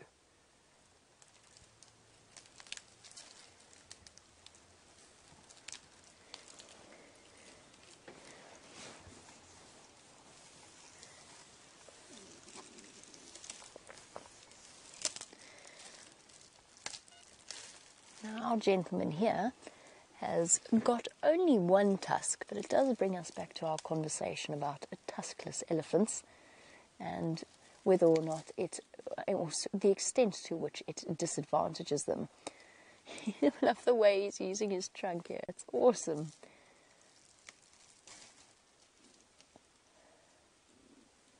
Is that yummy? Is that acacia tree yummy?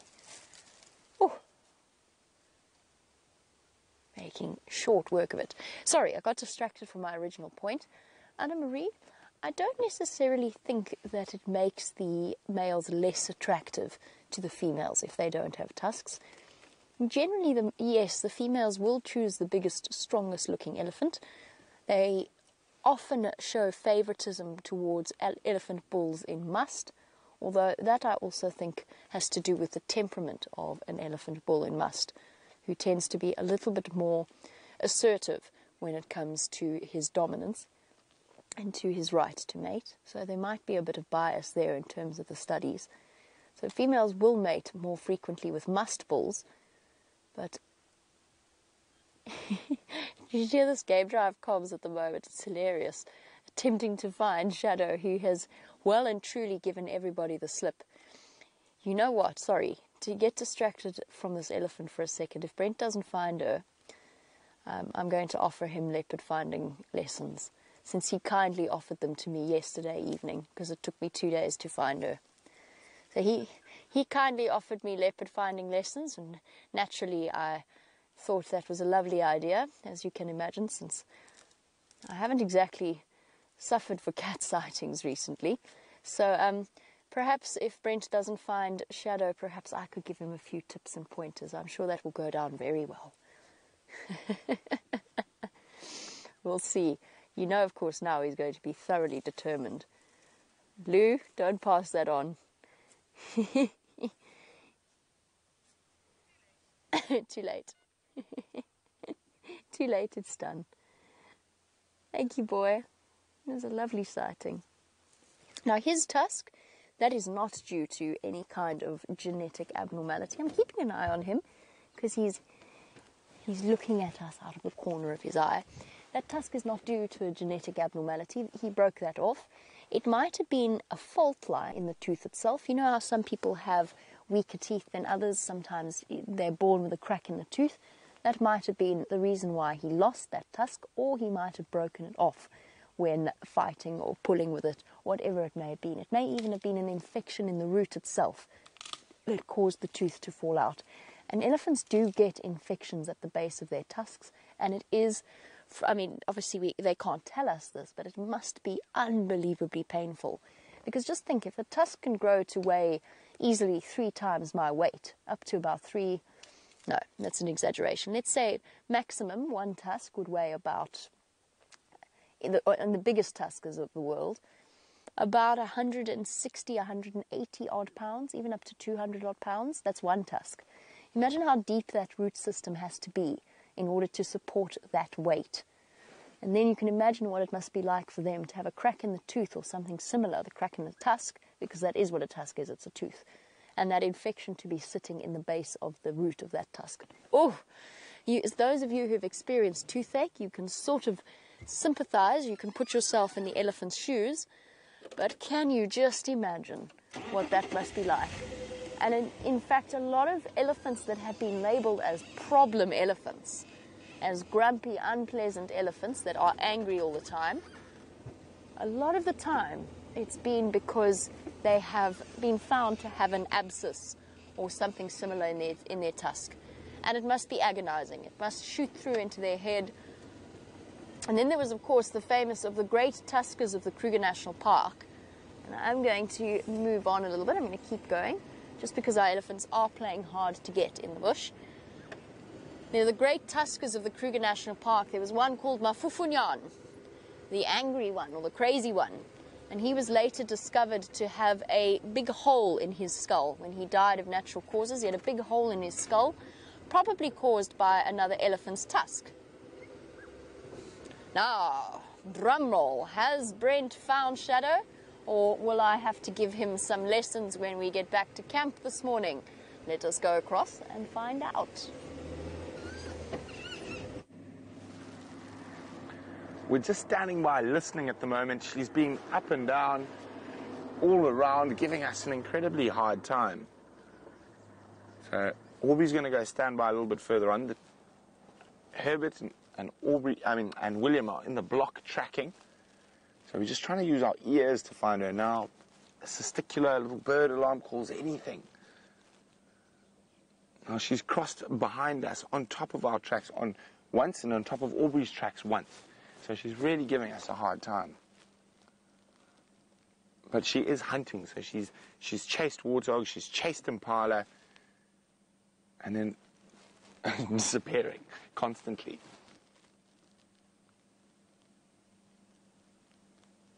So we're just using our ears carefully. I'm listening for any sound: a squirrel, an impala, kudu, francolin.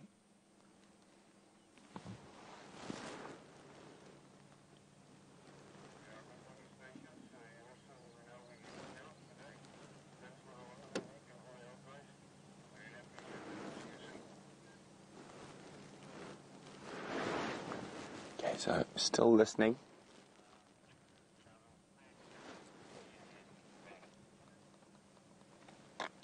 Come on, Shadow, where are you hiding? I'm just going to try to get an update from Herbie shortly. He's been quiet for a while.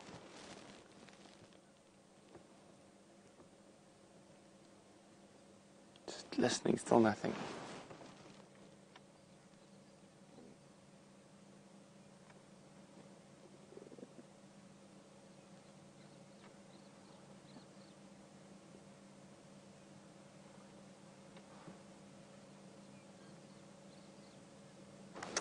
All I can hear is a chin swat batters and a canary.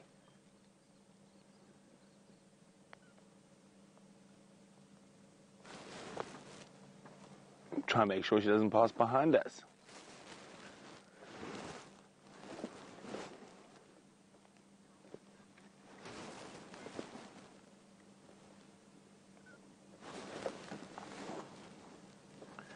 I said I'm just trying to get hold of Herbie. Aubrey's doing it for me.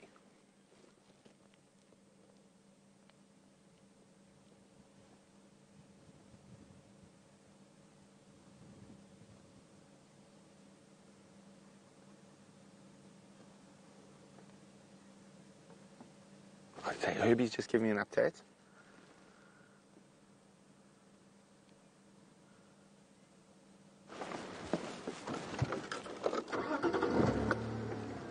Okay, so it sounds like she's in the block but heading a bit further to the west of us.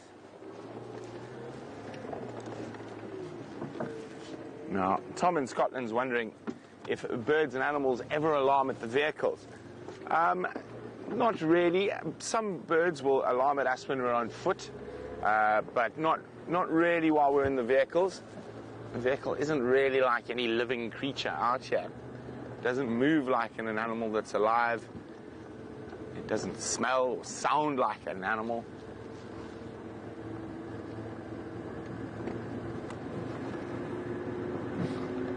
Actually been skedaddling all over the place, Mr. Shadow.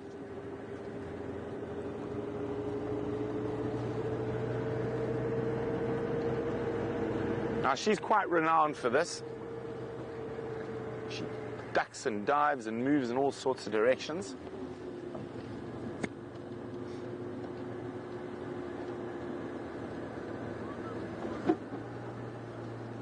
Cutting straight west. Ah! Yeah, super. Okay, we're going to go around again. She managed to sneak behind us yet again. Okay, so we're going to head back up towards the gate, then back down onto Triple M. There's no roads in this area, but who knows, maybe she'll just change direction and pop up in front of the vehicle.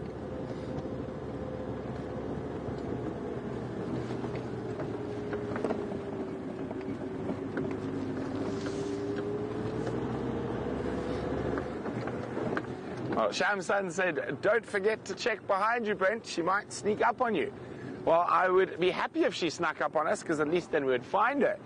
This zigging and zagging just behind a bush we can't see is a little bit frustrating, but also quite exciting. And, I mean, we are on a live safari. We can't just produce animals on cue. So this is how it works when you're on safari. Often you'll spend the majority of your 3 hours searching for a big cat. The tracker's out on foot. And then at the end, hopefully, ba-da-dum, but sometimes ba-da-bleh, so you never know.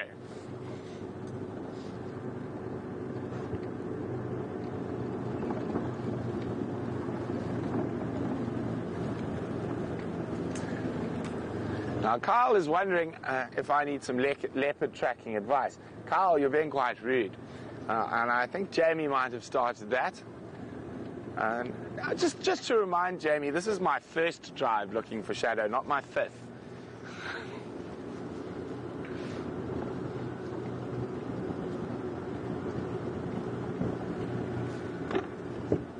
Okay. And let's see if there's any sign of any tracks here. Oh, Herbie's calling me.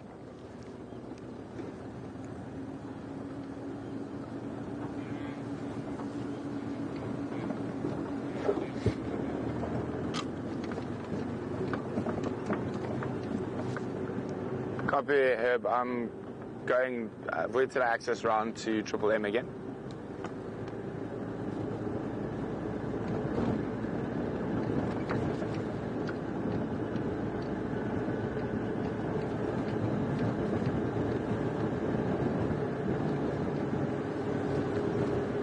Okay, now, come on, Shadow.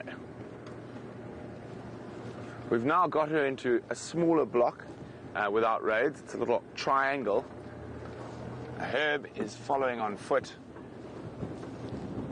Aubrey and I are coming down at reasonable distances between each other down Triple M, because she seems to keep sneaking between us. So, as I made a joke with Aubrey a little bit earlier, saying, well, we should just follow each other around, and eventually one of us is going to bump into her as she tries to sneak behind.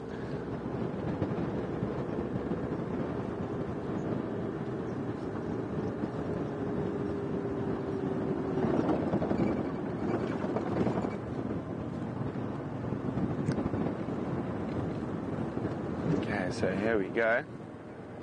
Slowly, slowly.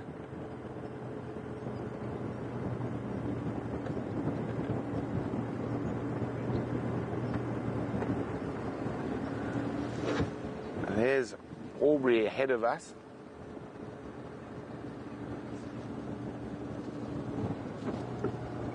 What? Sorry, I'm just listening to the radio. It doesn't make sense.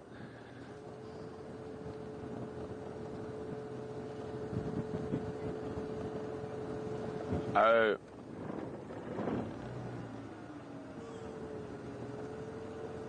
Sorry, I'm just trying to get what's going on here. There's a bit of confusion on the radio.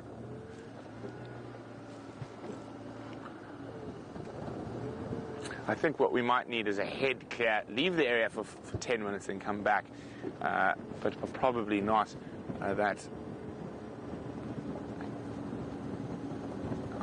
That need to find this leopard is now quite strong. It's become more than a want, it's a need.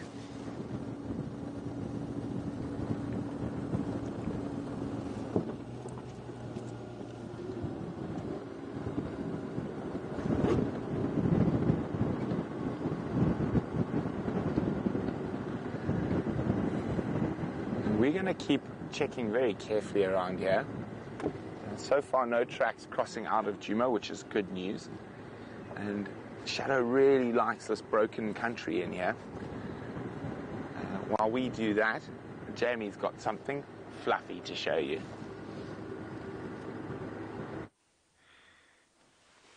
I do indeed have something fluffy to show you whilst Brent continues his search for Shadow.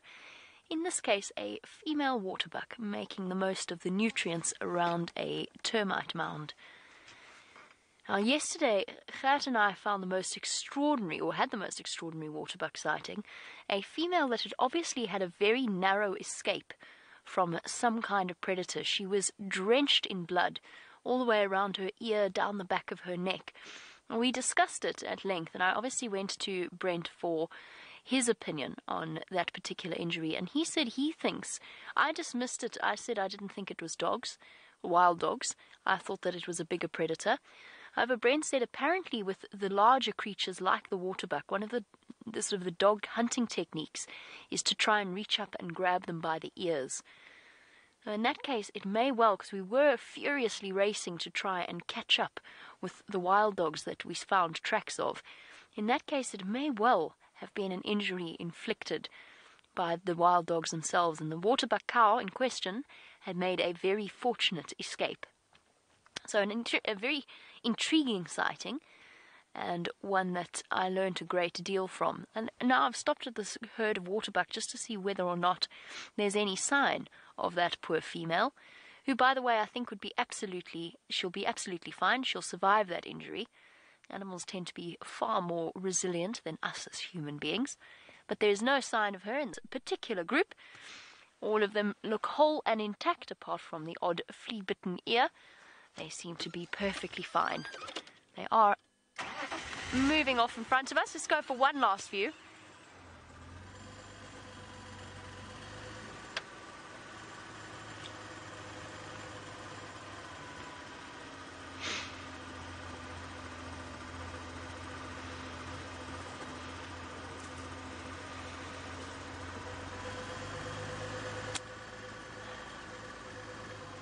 While we attempt to catch up with our lovely ladies, hello girlies, Justin has a question about our male antelope. Now, with the kudu, it doesn't often happen with waterbuck. The male waterbuck, of course, have horns. The females do not. It doesn't often occur with the shape of the waterbuck horns. However, with something like a kudu, with their spiraling horns, they do occasionally get locked together when they fight. Locked together to the point that they get stuck, they can't unscrew themselves, and very often one or both of them actually dies in that scenario. Now, Justin would like to know if we came across... Whoopsie! Panic! It's okay, girls. That was entirely self-inflicted, that panic. It pays to be on edge constantly, I suppose, if you are on somebody's menu out here. Justin would like to know if in that scenario we would interfere. And the answer is probably not. I have in the past, Justin, and it was in a situation where the one party concerned, the one kudu concerned, had a clearly broken back as a result of struggling with the other kudu bull. The ending was not not what I would describe as happy. It wasn't a happy moment for me. It wasn't a happy moment for anybody concerned, but I have interfered in that scenario. I won't go into any further detail because it's not something I look back upon with pleasant memories. It's a difficult one. That was a unique scenario. It was in a closed system. It's a very different situation to the one we're in now. Our policy is no, we don't interfere. We don't interfere with the animals in a situation where what is happening to them is part of the natural way of things. So unless it is as a human infliction, if there's a human cause behind it, if it's a snare, if it's a gunshot, if it is anything like that, something that has been caused by a human being interference, then yes, we will absolutely, not we personally, we don't have any such power as the Wild Earth team, but certainly in general, management teams will interfere and they will help the animals concerned. And even in certain situations in closed reserves with particularly endangered species, if there is an injury that we had many years ago, I won't say where, there was a rhino that had come into conflict with a hippo with a broken leg, and the hippo inflicted some quite nasty injuries on this particular rhino. And in that case we intervened because obviously rhino have enough to contend with and are endangered as a result of human interference, and therefore we did interfere in that situation, even though it was a naturally induced injury. It's always a tricky thing, it's always a very emotive issue, but for the most part, no, we do not interfere. And it's difficult to do. And just bear in mind that, let's say 2 kudu got caught together, how do you release them? You have to dart them. You have to put both of them you have to anesthetize both of them in order to release them, if indeed you can. You might even have to cut a horn off in order to do so. So now you have an enormous impact on the animal. You aren't guaranteed of its survival. Plus you've had to get a vet out. You've had to manage to approach them somehow. It becomes a very, very complex operation. So for the most part, no, we would not interfere. But it's a difficult one. It is really, truly one that nobody ever likes or enjoys seeing an animal struggle or suffer. It's not a pleasant situation. I have encountered it once or twice in my life, and I've once found 2 dead males, both of whom had died as a result of being caught together. And there's a spectacular statue in Skukuza Camp, Rest Camp, in the Kruger National Park, and if you ever find yourself in that area, go and pay it a visit. It's one that, for me, has very powerful childhood memories attached to it. I used to go and stand and stare at this bronze casting of 2 kudus locked in combat, and it's a memory that stuck with me. So when I saw it for the first time in my adult life, in my working life out in the bush, it was a very, very poignant moment.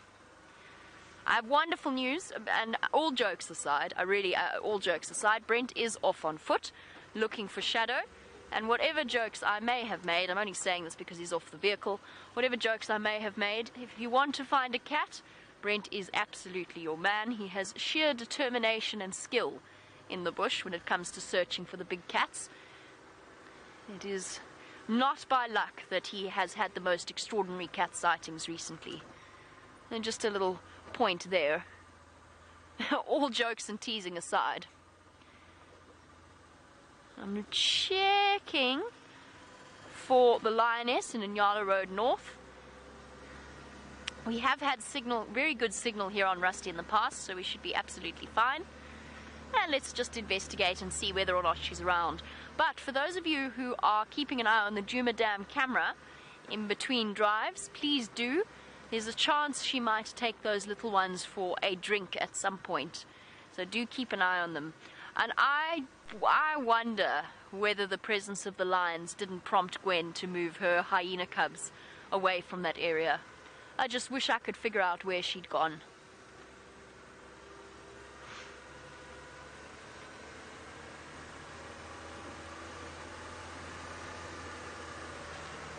Oh, there we go. We have a question from Jen, sorry, not Gwen, Gwen's the hyena, sorry Jen. Jen in Idaho saying, do lion cubs need to drink much in the way of water when they're still suckling from their mother? No, they don't need to drink water at all. She might need to drink though, and she might take them with her just because they are getting old enough to accompany her on little excursions like that. But no, they don't need, while they're still suckling, they don't need to drink from their mother. I mean, to drink water, they drink from their mother. They get all of the nutrients and the moisture that they need from her milk. However, we're almost getting to the stage where our little lion cubs, who must be close to 2 months old now, we're not sure of their exact age, but they must be around 2 months, maybe even a little bit older.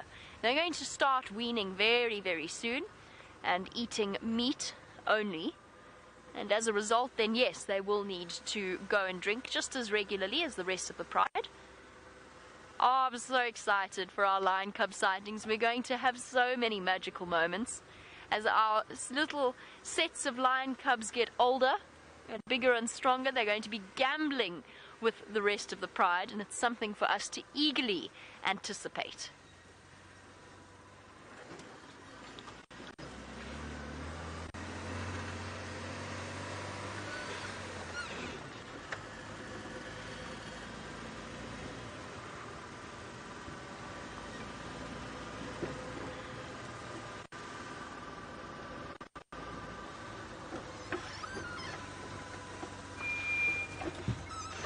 Something interesting to show you. There's not that many of these on Djuma, and it's very, very pretty to look at.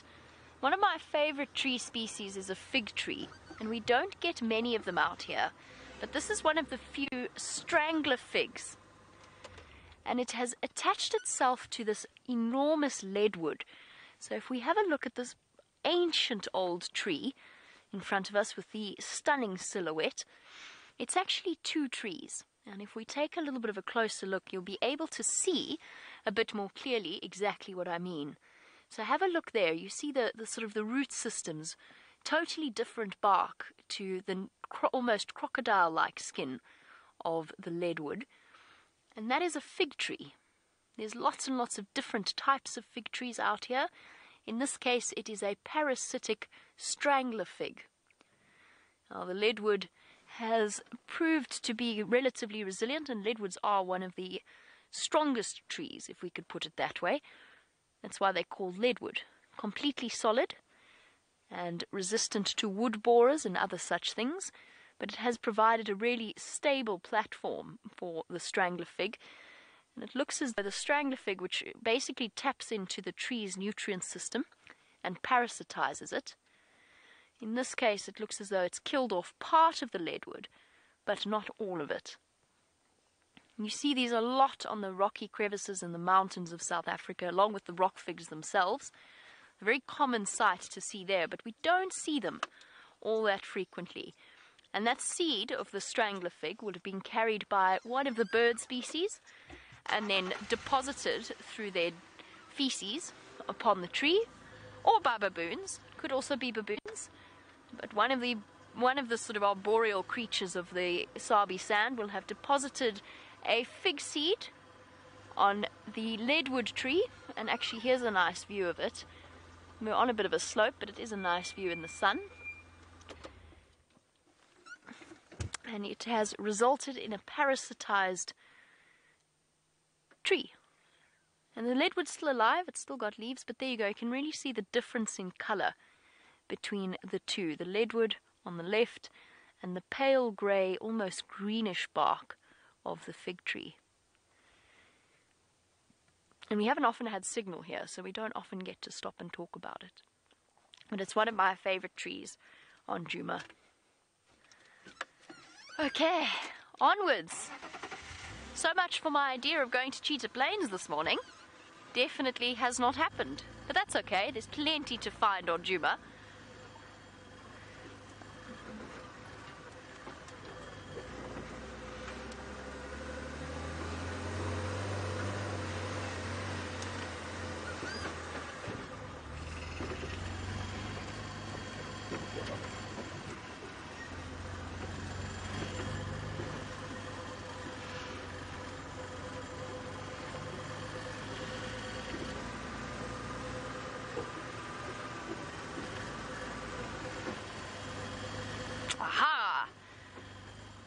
Rich in the United Kingdom, good morning to you and welcome to the Sunrise Safari.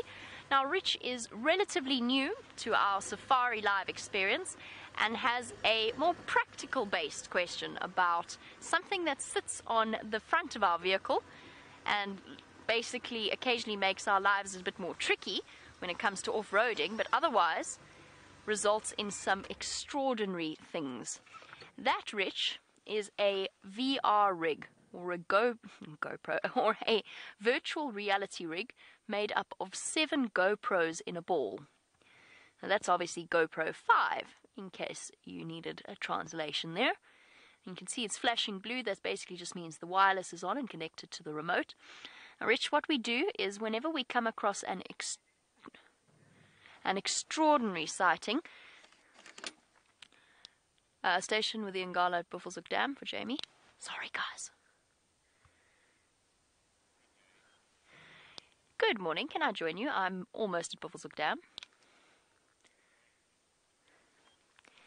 Copy that. Thank you. We shall explain on the move. We were going there anyway, so we've got some marvelously exciting things. But I'm not going to tell you what they are. Most of you have got it because most of you now understand our Shangaan terms.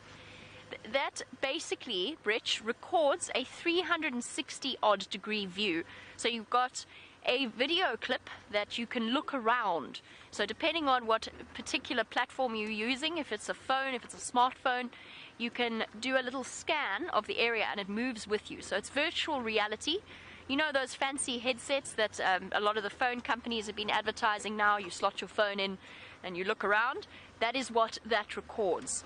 And we usually wait for a sighting where we've got animals very close to us. The best ones we've got have been with elephants. And we pass on those video clips or those clips and they get utilized in certain ways. So that is what our virtual reality rig is for. If you want an example, you can Google. I'm trying to think, the only one I think we've got at the moment that is accessible to the public is the Naughty Elephant. So if you Google Naughty Elephant, you will find a virtual reality clip on YouTube, and you'll be able to look at a complete round view of whatever it is we're looking at. And you can look down at the base of the vehicle, you can look up, you can have a look at the elephant, you can have a look at what I'm doing in that clip, you can have a look at whatever it is, wherever you want to choose to look. It was an interesting sighting, that's just by the way. Alrighty, nice surprise. I was on my way here anyway, but we've timed it beautifully, because lo and behold, there is a surprise at Buffelshoek Dam. Not entirely sure where the surprise is. Stand by. Oh, cool. How lovely. And a male. There you go, everybody. Patience has paid off, and we've got a marvelous sighting of a male, a female, and another lioness a little bit off to the right, having a quick drink at Buffelshoek Dam. Now, does that male look very young to you? Who have we got here? I'll have to get closer. There's, that's a surprise. No, surely not. My instinct says it has to be a Birmingham boy.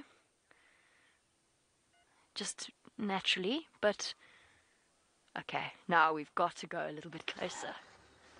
Okay, bear with me. We're going to reposition and we're going to go and find out immediately which particular male this is. Yay! We've got some lions on our live safari, and we just have to say a big thank you. Thank you very much. Hi, Jamie. Good, thank you. How are you? Hi, guys. Tell me, where's the one that has got the cubs? The cubs. There's if you go along the fire break, just sort of between Buffelshoek Dam and Buffelshoek East, you'll see the 2-track that goes in there. If you go along the fire break, you'll see it there. She wasn't there this morning, but she might have come with this group now to go feed them. Oh, I think this might even be her. We're going to go a bit closer and investigate. That looks as though she's you know, teats are still... There's 3 mothers. Okay. Wonderful. Thank you so much for this. Right, cool. Enjoy. Thanks very much. Cheers. Guys, some exciting stuff. I'm going to reposition to go and see these lioness and the male lion. While I do that, let's head back to Brent for a quick update. It cannot be. So, no sign of her just yet. Herbie and I are heading back to Last Tracks for another walk. Or I think she might have got the better of us so far. I might, if I have no luck on my little walk, I'm going to head back down towards Impala Plains. Maybe she doubled back towards where we think she left the cub. So while we do that and race down the western edge of our traverse area, let's go to Jamie and those lions.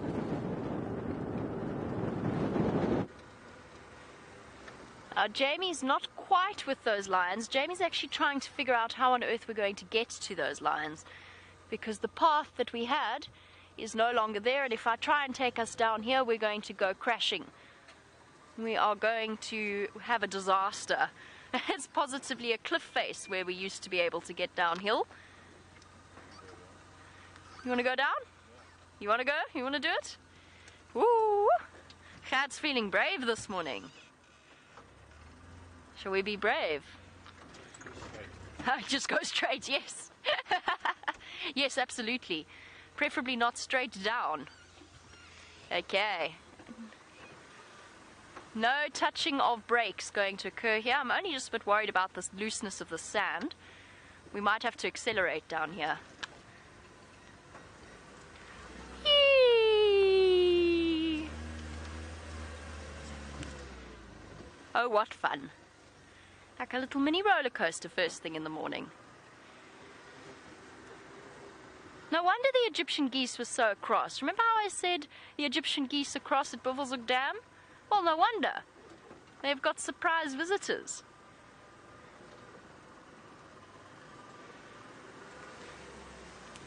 Okay. Let's try and find a nice position. Hello, boy. Okay, not as young as I thought. Hello, boy. No, this is a Birmingham boy. I thought for one heart-stopping moment that perhaps the young Nkuhuma male had returned. You know, in other words, Junior. And that would, whilst we are always happy to see Junior, that would not have been good news at all for our new lion cubs. Sorry, I don't know where my voice has gone. It will come back to us in a moment. There's our two ladies looking out calmly across the water. Who have we got here? Is that Amber Eyes on the left? Difficult to see in this light. I think it is. Yes. Hello, beautiful. Easily identifiable with those incredibly bright, almost orange eyes. Hence the name Amber Eyes, in case you were wondering. One of the few Nkuhuma lionesses that is not immediate or not in late stages of pregnancy or with new cubs. She is just finished mating with one of the Birminghams. And then who have we got off to her right? Ah, a new mother. Hello, beautiful. There's definitely suckle marks on you. Is this mom of young cubs? I think this is mom of the younger cubs. She definitely looks as though she's got suckle marks on her belly. So it's one of our new Nkuhuma mothers. I have yet to see the mother of the youngest set of cubs clearly. I've only ever seen the back of her. So it is lovely to see her. They're looking very round-bellied. It might even be... Oh, look at those clear suckle marks. Oh, beautiful. Somebody's got babies. And one very round belly. Nice to see that they have eaten. The Birmingham boy has eaten as well, so they've been sharing a kill somewhere along the lines. Oh, that was very flirty, Amber Eyes.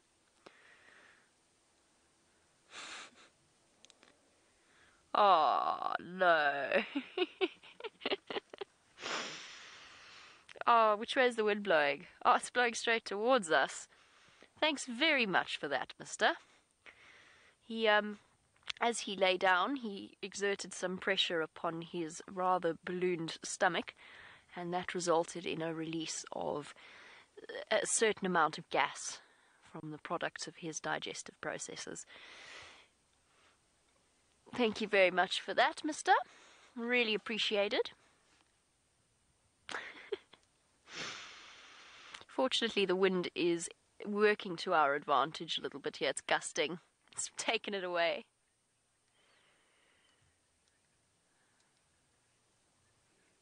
Oh, what's up, boy? What's there? Is there another male lion going to come and join us? He seems restless. He's looking off into the distance. Oh, what's around his face? Has he got blood around his lips? What has happened to you? Is that from a kill? Or is that from an... Oh! Ouch! Ooh. Yeah, absolutely. Not for sensitive viewers. He has got an enormous gash on the side of his face. It's... Oh! Goodness. That gave me the chills there. The shivers, basically. Ouch! Now that has not come from an injury related to hunting. That's fighting. He's been fighting with another male lion. It could be a member of his own coalition. It could be another male in a different territory. They were up in Manuleti, so perhaps they might have encountered the Salati males. Sure. Sorry, guys. Definitely not for the faint of heart, that. And it's clearly hurting him, as you can imagine. He's missing an entire portion of his lip. And that will never grow back. He'll be fine. It's not a life-threatening injury. But, sure. I wonder what on earth happened to this particular male lion. What happened to you? Yo! Right into the portion of his cheek. These animals are incredible. The life of a lion, a male lion included, is not glamorous. It really isn't. Oh, shame. You can see him twitching, scrunching up his face. That's really sore. That's really very uncomfortable. Shaking his head, trying to relieve the pain a little bit. No wonder he sort of was a bit skittish when we pulled up. Oh, I don't know about anybody else. I'm not particularly squeamish, but I'm feeling a bit like the hair on the back of my neck is standing on end right now, just because that looks so incredibly uncomfortable.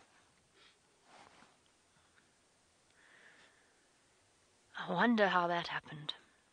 Right, sorry. I got distracted actually from the question that came through.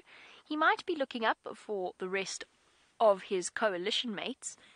And the Birmingham Boys are a collection of brothers and cousins from a pride known as the Birmingham Pride that came from a farm, wait for it, guess it, called Birmingham.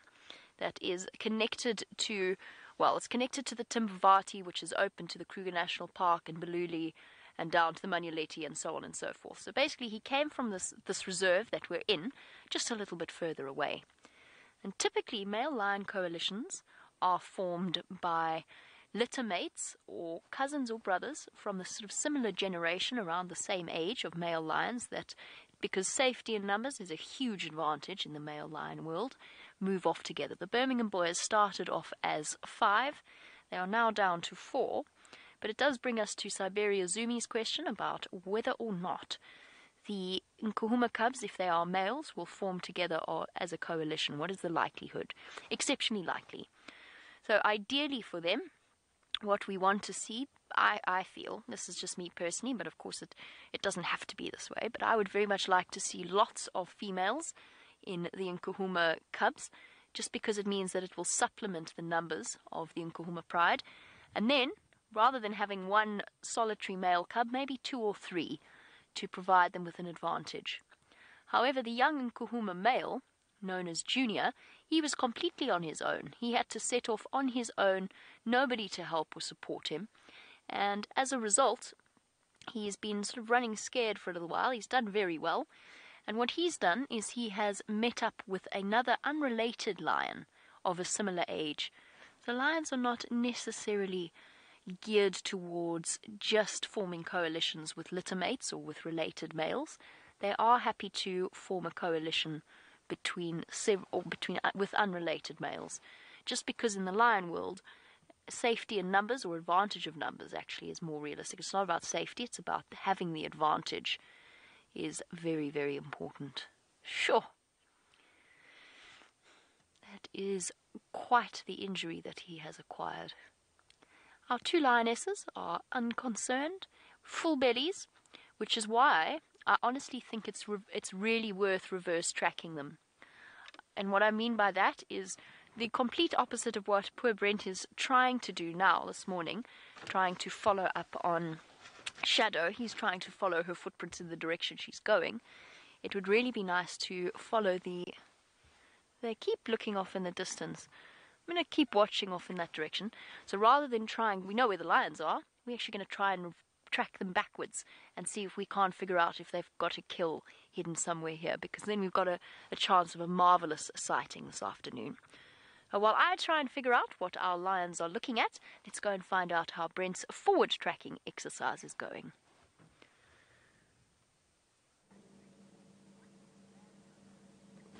So, still no luck. We're sitting and listening again. Herbie is in this bush here. He's got some tracks.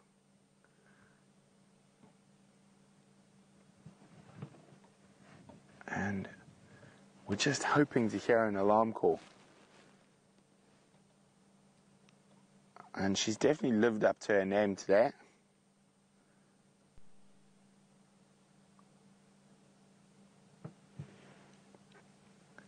No sound, so let's keep moving. And we're going to keep looping because she's in here somewhere.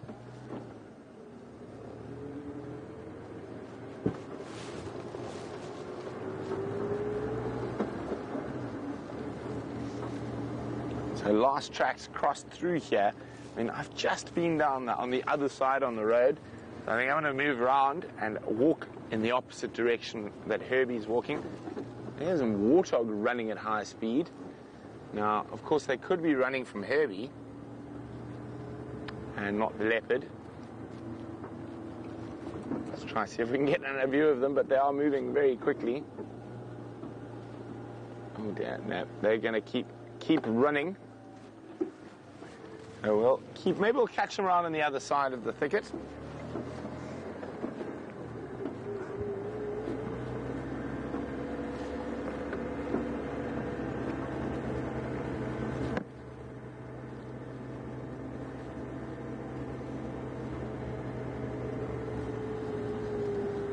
Okay. Oh, come on, Shadow. So the warthog's running here. Hopefully we'll get a view.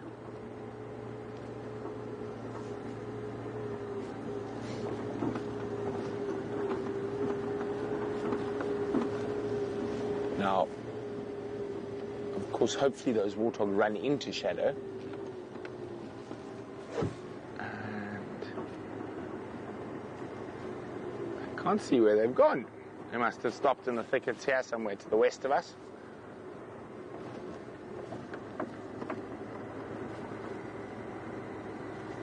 And we're just going slowly, and every now and then we switch off, we listen, see if we can hear any alarm calls. While we've got Herb on foot in the block.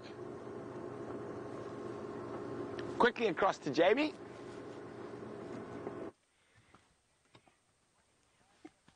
Guys, we found what the lions were looking at. I know it's right behind us, so it's really difficult for Gert, but just look who's come to join us. Yes! What an awesome sighting. Hello, little monsters. Delectable little monsters, as Brent calls them. 1, 2, 3. Little bundles of joy. Oh, magic. What a stunning surprise. Tax 2 Mama Fuzzies with 3 Mapimpans approaching. Ah. Yay! This is so wonderful. We're going to turn around, reposition quickly. They're going to come for a drink. Oh, this is so special. Special, special, special.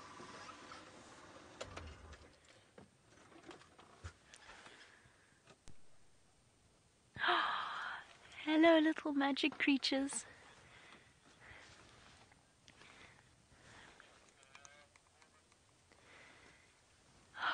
I don't even need to say anything. They're even going to go and have a drink.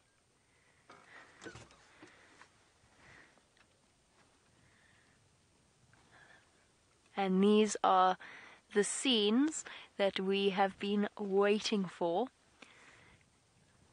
months and months. Guys, I'm going to reposition quickly so you can watch the cubs drink.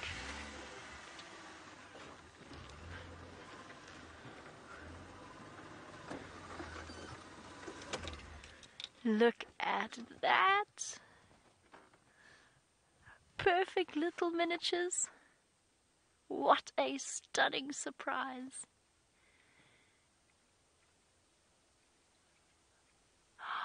Absolutely magic.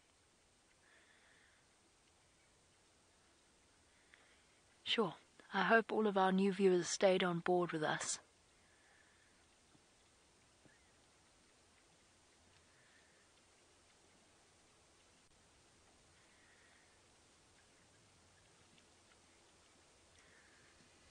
I don't even need to say anything.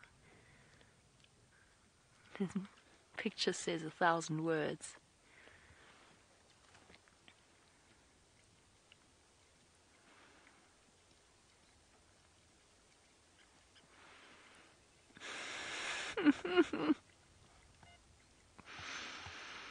Are we happy? Yes, we are happy.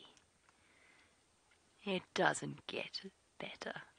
Oh, you sleepy little one, your parents have been walking you hard. Oh, what's that? Is that mud? Is that mud on your feet? On your little paws?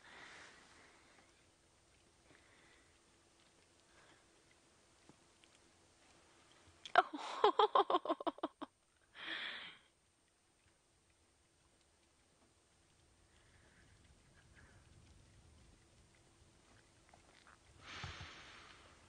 Oh my word. Oh, angry elephant somewhere. Oh, look at these. Lapping away at the water. This is just so perfect. We were talking about lion cubs drinking. And the fact that they were going to start needing to because they're going to start feeding off kills. All of our lions here have wonderfully full bellies, so they've obviously been on a kill somewhere.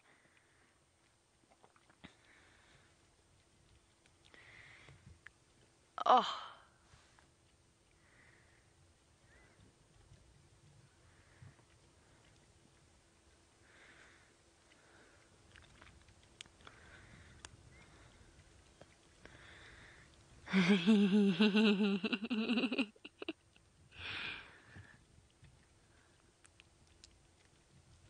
Some fantastic commentary. Sorry.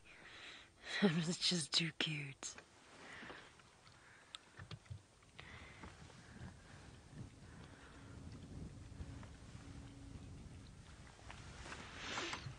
Oh.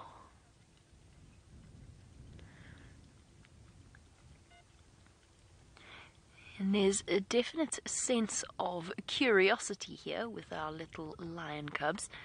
It's clearly one of the first times that they've had to walk up to the muddy edge of a dam and lap away at the water.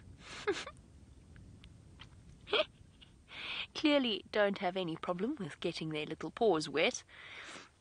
Shamson, no, the lion cubs won't play in the water. They might walk into it. They're not afraid of it, and they are, at this age, more than capable of swimming. However, it might be safe here in Buffelshoek Dam, but lion cubs throughout Africa definitely would not be allowed to go paddling about in a dam because of the risk of crocodiles.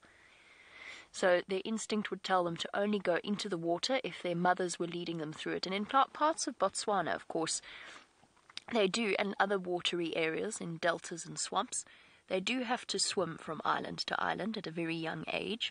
So they can do it, but they'll only do it if encouraged to by mom. Oh, have you got dirty little mud beards?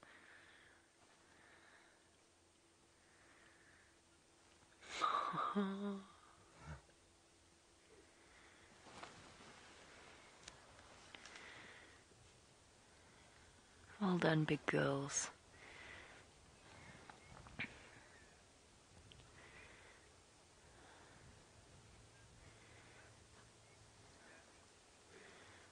I'm just going to be quiet for the moment and let them come right up, because they're going to come right close to the vehicle and we don't want to scare them. So we'll keep movements nice and slow.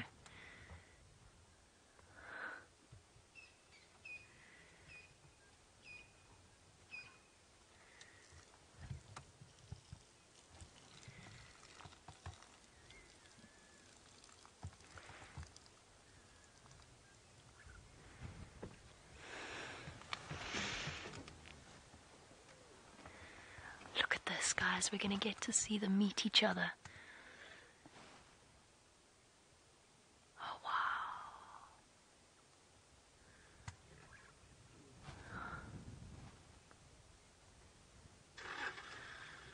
Oh, how stunning. This is just such an incredible sighting. It is so, so special. Oh, a little bit of hissing from new mom. Oh, she's still feeling a bit grumpy. Contact calling from between the cubs.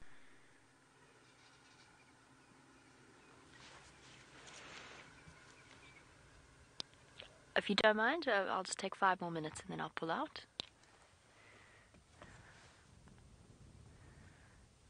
Family photo. Family photo. Look at that.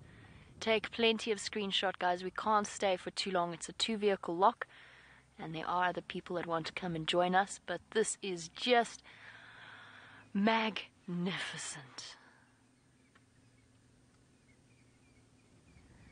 Oh, wow. Absolutely, Gert is spot on. A family portrait.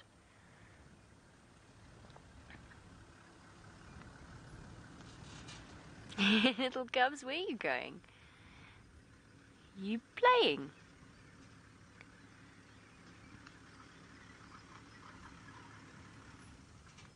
Oh, absolute magic.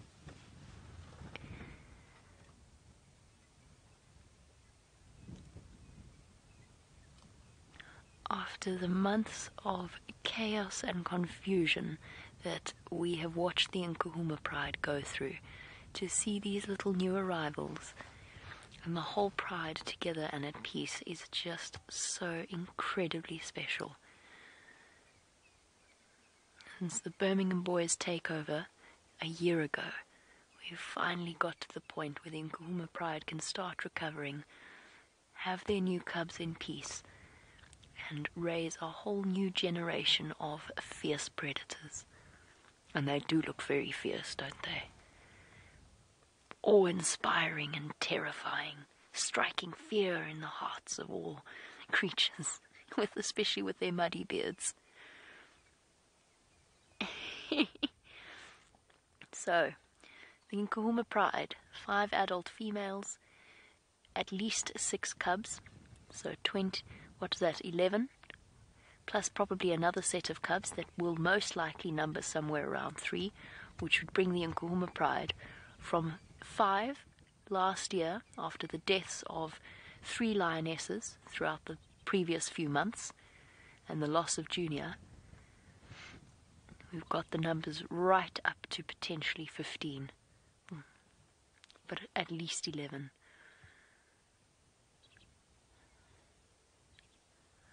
I couldn't be happier.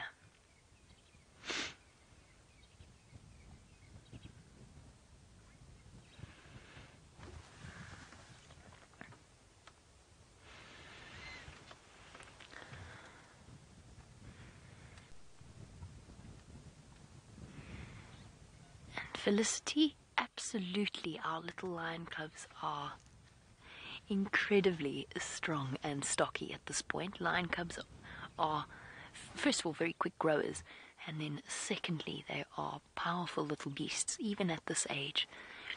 Would they be strong enough to pull a piece of meat away to chew on themselves? Yes, they would be. Now, although they are only about the size, and they're shorter, but about the size of a domestic house cat at this point, they are far stronger and far heavier. And the advantage of growing up with siblings is that they get to practice their fierce fighting skills and build up their strength very, very quickly. Aww. And already those bonds that will be so essential to their... Oh, is it sleep time? Is it sleep time in the sun on the log?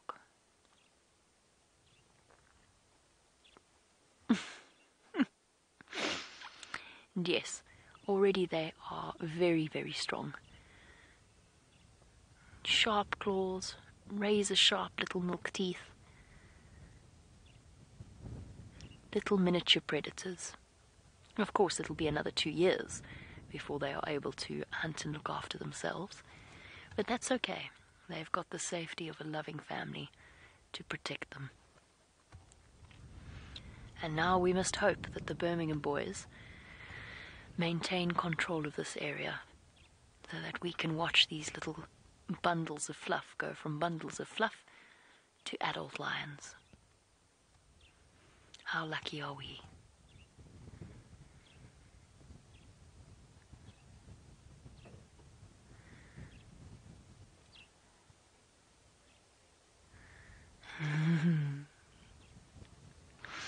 James Richard says that he's going to be going to bed with a smile on his face. What an incredible sighting. So will I. I'm going to be walking around all day with a smile upon my face. I'm so glad that this is the way that the morning went. It's very special. Yes, James Richard, absolutely. There will be smiles across the world as a result of 3 utterly adorable little lion cubs. You're chewing on your sibling, Half-hearted attack from behind. Okay, guys, just in a minute, and then we must go. Oh, but I don't want to. But we have to. I'm sorry.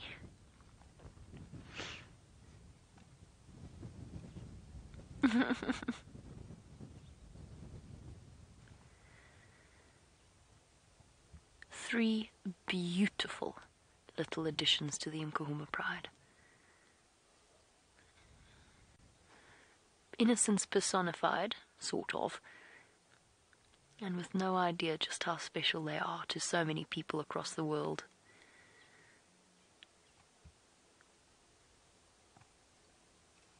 Just lion cubs being lion cubs. Okay. This is going to wrench my heart, but it is time for us to go.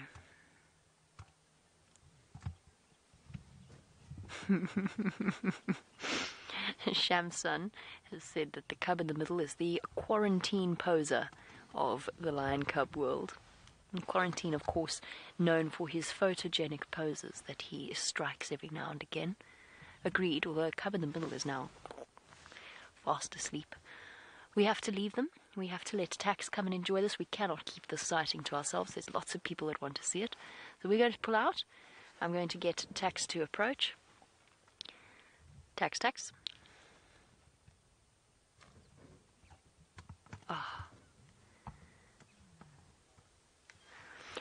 Oh, okay, copy. Orbs, sorry. Orbs, if you want to make your way.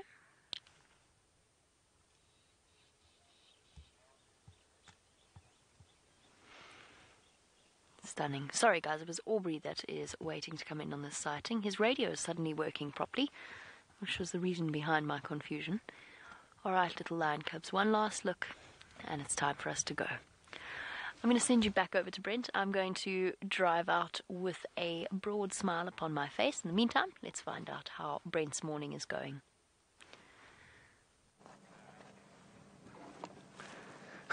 So, Shadow has continued with her nonsense, and there's no other way to describe it as nonsense. So, I've walked this little river system in front of us here, and Herbie was coming from the other side, and Herbie's just popped out here. There's Herbie. And her tracks are on top of my boot prints. So I think it's just one of those days she doesn't want to be found.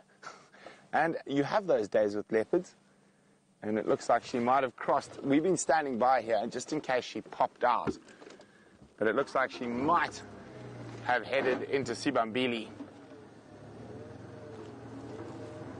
Have a quick look. But we're going to keep moving. I think let's go see if we can find some Ellies before the end of drive. And unfortunately, I think today Shadow has got the best of us. Well, this morning at least. Cheers, Herb. Good luck. She crossed behind us again. All right. Thanks, Herb. Okay, so she gave us the runaround. Oh, there she goes. So while I was walking, she obviously came behind Dave and across. Let me just let the guys in the west know.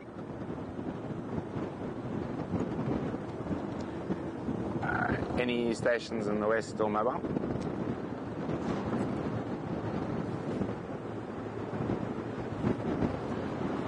Sounds like they're already all home for breakfast.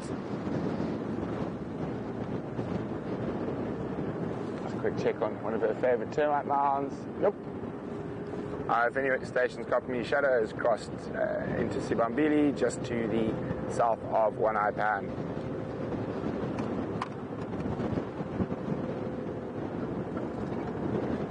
Okay, let's go see what else we can find for the last little bit of the drive.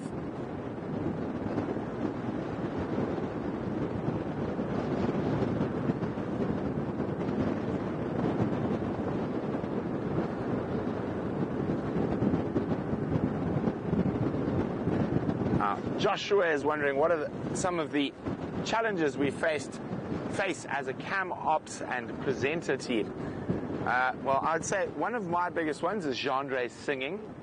Hat's flying off. My hat? Hat's flying off. Hat's flying off, yes, when you're in a rush to get somewhere and cam ops doesn't have their hat on properly and it disappears, and then you've got to reverse and go find their hat again. That's quite a challenge. But I think from the cam op side, it's probably following our narrative. So how we speak, or if we see something miles away in the bush, like there, why can't you see it? The cam operator's got to look through a little lens and still try to find it. Dave, can you think of any more? Just being in sync, I would say. Yeah, and that's probably the thing, being in sync. So, as you know, a lot of the cam ops, they know as I'm speaking, and we're going to talk about Tamburji tree. So, and immediately follow your sort of eye line or your arm to the right tree. It can be quite challenging, but that's what we call that in sync. When your cam operation and your presenters are in sync, there's sort of, you don't need to say exactly what the cam op sort of just knows where you're going.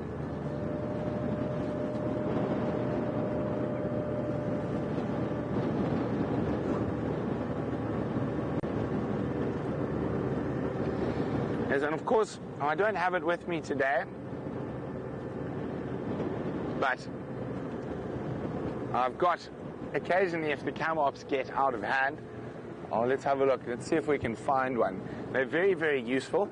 I used to use it on Andrew Francis the most, but that's mostly because he was a very cheeky camera operator. See, now this would be a perfect example. Now you just break that there and remove. You don't want to remove too much of that. You just want to remove the leaves. See, there we go. You just want to leave that nice little whippy bit, and then as soon as the cam ops gets out of hand, you just whip. Can you see here? You hear me beating Dave? No, I'm joking. I'm just beating the seat next to me. But yes, fortunately, our cam ops are now well trained. We don't longer lead camera operation beating sticks. Well, not that often anyway. And of course, we never beat them on air, or maybe sometimes.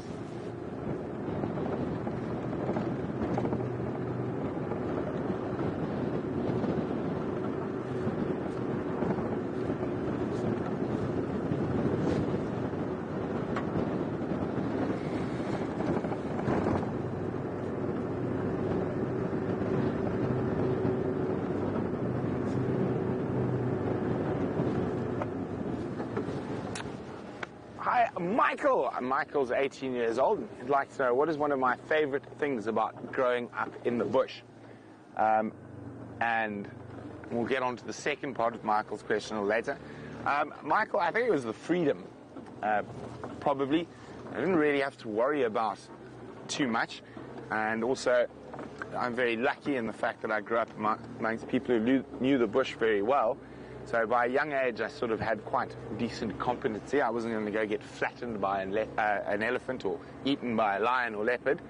So from teenage years, I was allowed to sort of take a vehicle and wander around by myself. So I think the freedom is probably the most incredible thing. And that also has got a lot to do with my parents and quite often, and my friends' parents. We would be sort of 15 and they'd give us a car, some food, and say, go away, stop getting into trouble. And so we'd go find a spot in the middle of the bush in one of the concessions in Botswana, and we'd take our fishing rods and set up camp and spend 5 days there. We just had to check in once a day on the radio. So I think the freedom, and also that goes down a lot to our parents, who felt comfortable enough with us in the bush to give us that freedom at a very young age. Now, Michael was also wondering about becoming a wildlife photographer, and would like to know if I've got any camera tips for him. So, Michael, I've got zero formal training when it comes to a camera, and basically the only tip I can tell you is just to play. Play with your settings, learn the camera, and I know a lot of people might disagree with me. Read the manual. It makes a huge difference if you understand what all the abbreviations and the menus mean. I know a lot of people, I'm not going to mention any names, who will argue, and have you read the manual? No. So I'd say the best way is to teach yourself. Play with your camera, play with the settings, read the manual, and also play with your editing. Don't be scared to experiment. I think that's the best advice I can give. Now, I'm hoping we're going to find some ellies around here somewhere. I thought I heard some crashing while I was trying to find the elusive shadow.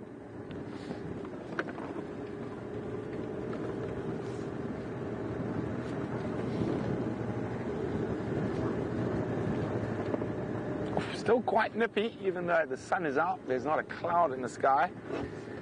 It was very cold this morning.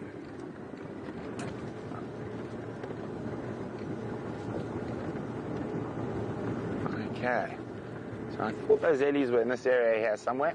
They could still be deep between roads, but we'll give it a bash anyway.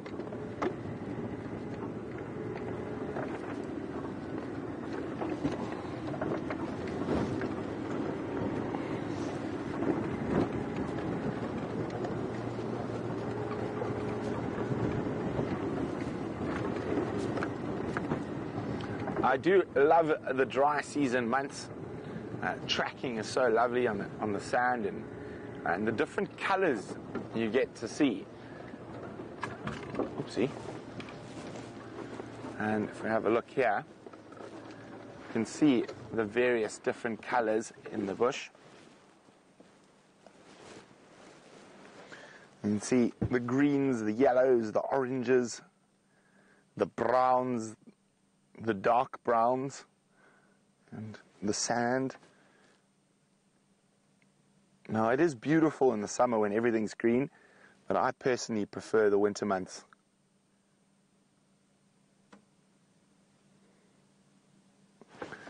Now, we're going to keep, I was just stopping also, not only to show you the view, but to see if I could hear where those elephants are. And unfortunately not. Jackie's girl is wondering, how long has this drought been going on for? Pretty much most of this year. We didn't have a full rainy season. We had very, very, very late and very little rain this year. So probably I'd say since December-ish, maybe even November-ish last year.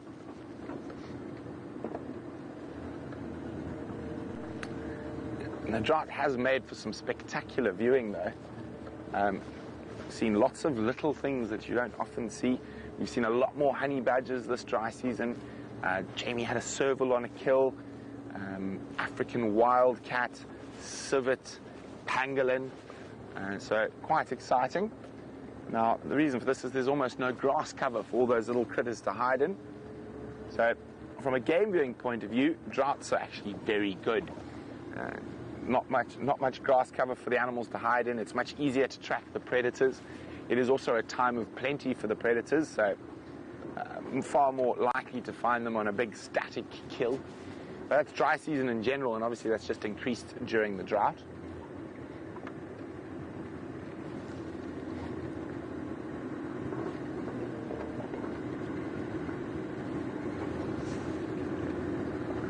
So unfortunately, it looks like those elephants are still deep in the block. So we'll have to look for them on the sunset safari. And what a wonderful sunrise safari it was for Jamie. Although I like tracking, so I had a great morning tracking, even though Shadow managed to evade us. It doesn't mean she will be able to tomorrow, on the sunset safari or tomorrow. But lovely to catch up with those larger Nkuhuma cubs. And let's go see what Jamie thought about the sunrise safari. So from Dave and myself, toodaloo.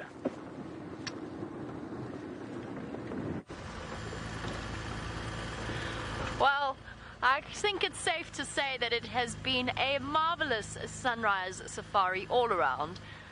I'm still riding the high of that incredible sighting. Moments like that are just so phenomenally special.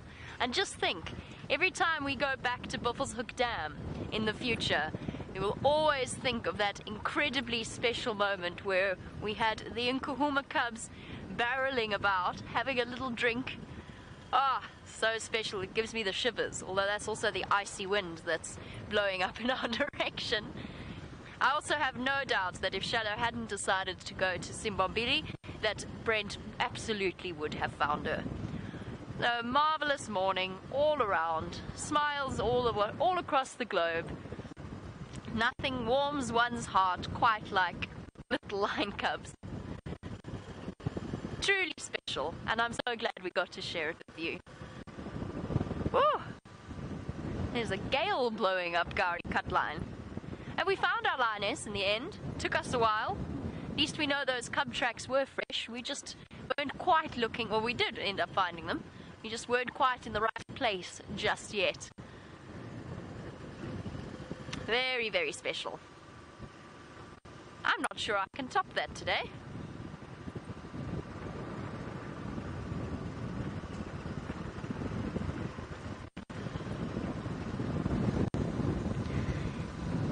And very true. I'd actually, in all of the cub sighting, I'd almost forgotten about the Birmingham's injury.